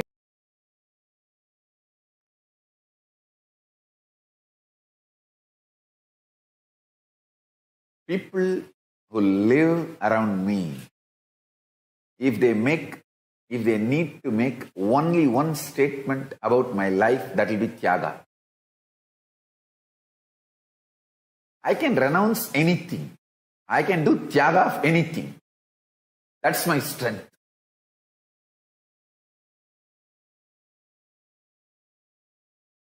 I sincerely recommend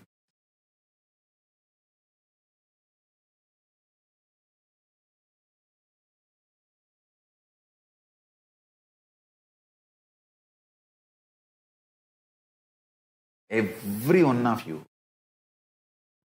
develop that confidence about you, in you. Understand?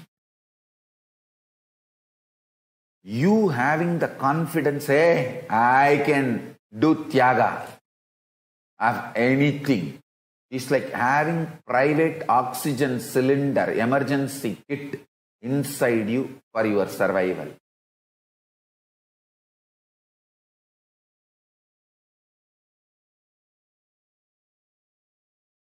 The strength I am carrying within me is that I can renounce anything. I'm telling you, it doesn't mean you need to throw away everything. It doesn't mean you need to renounce everything. You need to know when needed, I can renounce. That confidence, if you build in you, that is what I call tapas.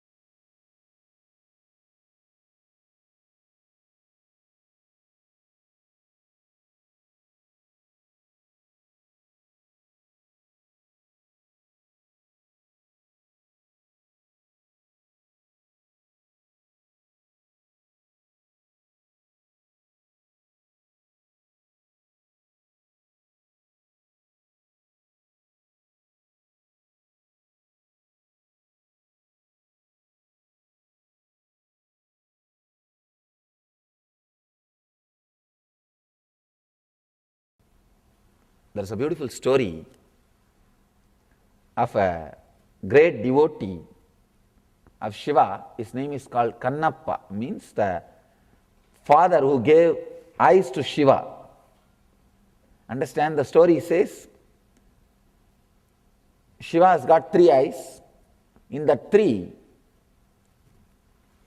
one and a half belongs to Devi, because he has given his half to Devi. The remaining 1 and a half, one belongs to this devotee. Only half is his eye.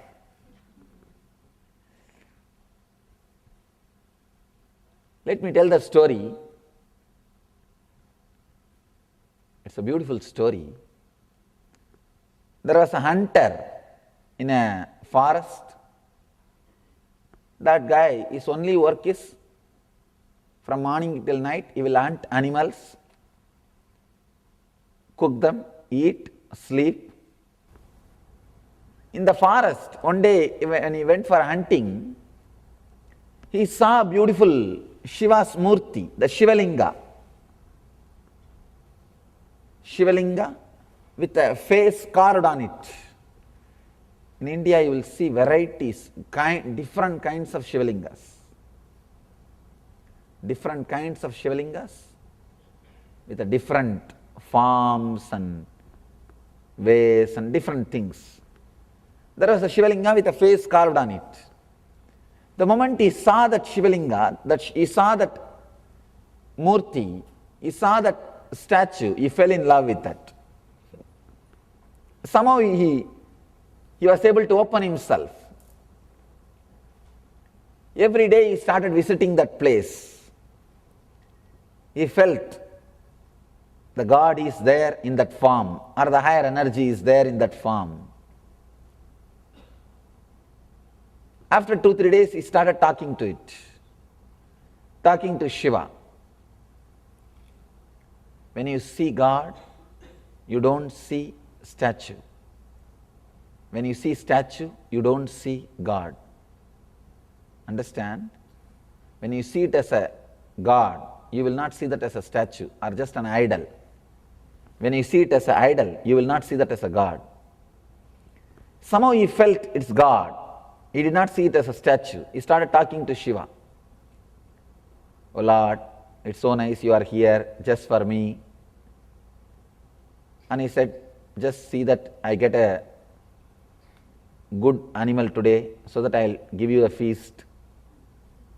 Whatever he gets, he will nicely cook. Not only he will nicely cook, he will first taste it and see whether it is really cooked well. Then bring that portion, that flesh, to that Shiva, and he will offer it. It's a very strange kind of worship. He doesn't have any vessel to bring water and wash that place. So he will take water in his mouth. He will collect all the flowers and put it in his hair. There is no other flower basket for him. He will collect all the flowers and put it in his hair, in his jata. The hunters will have a big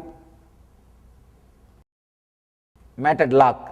He will put it in his matted lock, fill water in his mouth, and carry that flesh or that meat, palm leaf in one hand.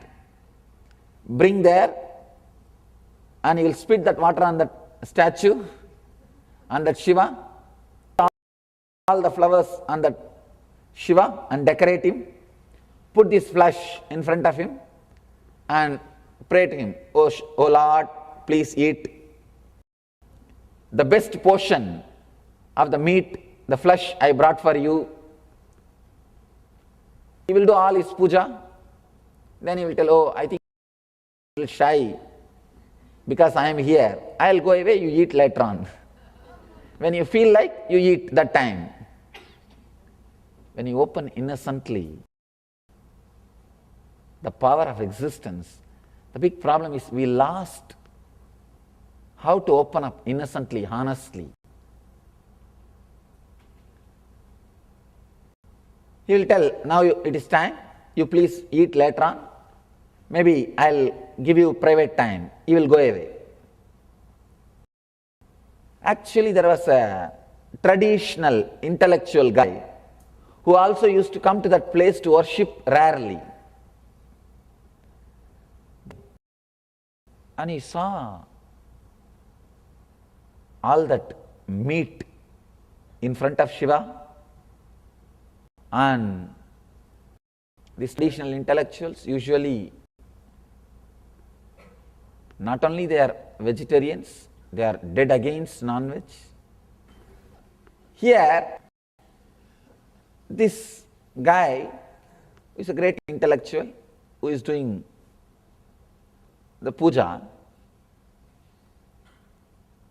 with all the vegetarian tradition way. He came and saw, God, what is this? All non-veg things are lying. How can this happen? He threw everything out, cleared the place, and he did formal worship of bringing water from in a proper pot and cleaning the spot and did everything, and then went away. After a few days, again this hunter devotee came. Again he did his own way of worship, pouring the water, spitting, not even pouring, because he has brought water in the mouth, and removing flowers from his hair and putting it, and that fresh meat, flesh, which he tasted, he offered it. Then said, all right Shiva, now you can have a little private time. You can taste when you want. This the hunter devotee, he thought the earlier flesh which he kept, Shiva has eaten. He didn't know that some other guy came and removed it. He thought, oh, I think you enjoyed it. That's why there is nothing left. Even the leaf is not there. So again put the food and went away. Again, this traditional orthodox devotee, intellectually, this guy came and saw, oh God, once more this meat. Who is doing this sacrilegious act? Who is disturbing? I should stay here today and see who is the guy who is coming and doing these things, and I'll take him to task. He has hidden himself in one corner behind a tree, waiting. Who is coming and doing that job? After a few hours, as usual, our devotee came and he saw, oh God, you finished this meat also. That's nice, but I brought some more for you. So he came and did as usual, spitting the water, putting the flowers, and he put all the meat in front of the God and started his puja. That traditional orthodox intellectual guy, he was about to jump out and stop this guy. Suddenly he saw from that Shiva's one eye blood started coming. So this traditional guy got frightened. God, now I don't know what to do. Let me just see what is happened. I think now Shiva himself is going to punish this fellow. This guy will be punished by Shiva himself. Let me wait and see how Shiva punishes. When this hunter devotee, Kannappa, saw the blood coming, immediately he said, God, what has happened to your eyes? I should do something. He ran here and there to get some herbs to treat, but nothing worked. Then the devotee was hiding, that guy, the traditional old guy. He saw, oh, this fellow is not bad guy. He is trying to only cure. Let me just see what happens. He was hiding and just watching the whole fun, whole drama without coming out. This hunter devotee ran here and there, tried to collect some herbal medicines to heal Shiva's eyes. Nothing worked out. Then this devotee decided, I think first eye transplantation, eye surgery. He decided, I will give my eyes for Shiva. So he just removed one of his eyes and put at the spot of Shiva's eyes. First transplanting surgery. I don't know how many thousands of years ago. The story says that eye got healed, got cured. But the drama doesn't end there. Suddenly in the other eye also blood started coming. Now it is too much. This hunting devotee, actually the devotee is getting tested for his devotion. The devotee saw the blood coming in the other eye also. He decided, I'll give my other eye also. That traditional intellectual person who was standing, hiding behind the tree was shocked when he saw the power of devotion. But he did not come out. He was frozen in the fear, just hiding. This hunter devotee does not have much time to think, oh God, you are having pain, you are having bleeding, I should immediately help, do something. So he decided to remove the other eye also and put it. Then suddenly he remembered, if I remove my one other eye also, I will not know where Shiva's eyes are there, the second eye, because I will become completely blind. So now itself I should mark where that Shiva's eyes are there. and then remove the other eye, replace it. The donor and the surgeon, both are same person. Not only is donating, he himself is doing the surgery also.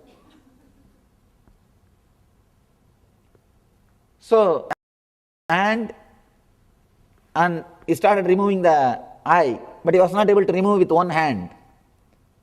So he has to use the arrow to remove his other eye. He needs two hands. So he put his feet on that second eye, Shiva's eye. Understand? He put his feet on Shiva's second eye, where that spot is there. And about to remove the second eye, Shiva appeared. The story says, Shiva appeared. My son, I have just tested your devotion. I have just tested your devotion. Whatever you did, if you see from the physical level, normal level, it is sacrilegious. Spitting water, putting the flower which was used, put in your head, and offering the meat which you tasted. Finally, above all, putting your feet on that God. But your devotion is so amazing, so great. Devotion is such, from today you will be called as Kannappa, means father who gave me eyes. Understand? Only your father can give some part of your body. Only your father or mother can give some part of your body. At least in those days, when transplantation was not common. So Shiva says, you gave me eye. Because you gave me eye, I call you as my father. Because you gave, kan means in Tamil eye, you will be called as father who gave me the eyes. And the story says, that moment he became enlightened. That old guy who was hiding, he ran and fell at the feet of the hunter devotee and said, seen this devotion. What you have done may be not according to the tradition, but even your devotion is beyond tradition. His devotion, feeling connected, opening up. Somehow he opened up to a statue, to an idol, just to one murti. And he felt Shiva is there. And he was running around like it is his responsibility to take care. His whole day, whole life, Shiva has become center. His whole being, he has become center. That is why he is able to go to the extreme of removing his both eyes, his two eyes. Feeling connected, opening yourself. Actually, if you open yourself anything, to anything, that will become alive, because opening up is so powerful that will make you also alive.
Today, Swamiji has revealed to us everything about, right from understanding about karma to understanding about enriching, having a karmic breakthrough, to now the ultimate way to enrich is by doing tyaga. Swamiji has walked us through some of the most important, amazing, powerful revelations today.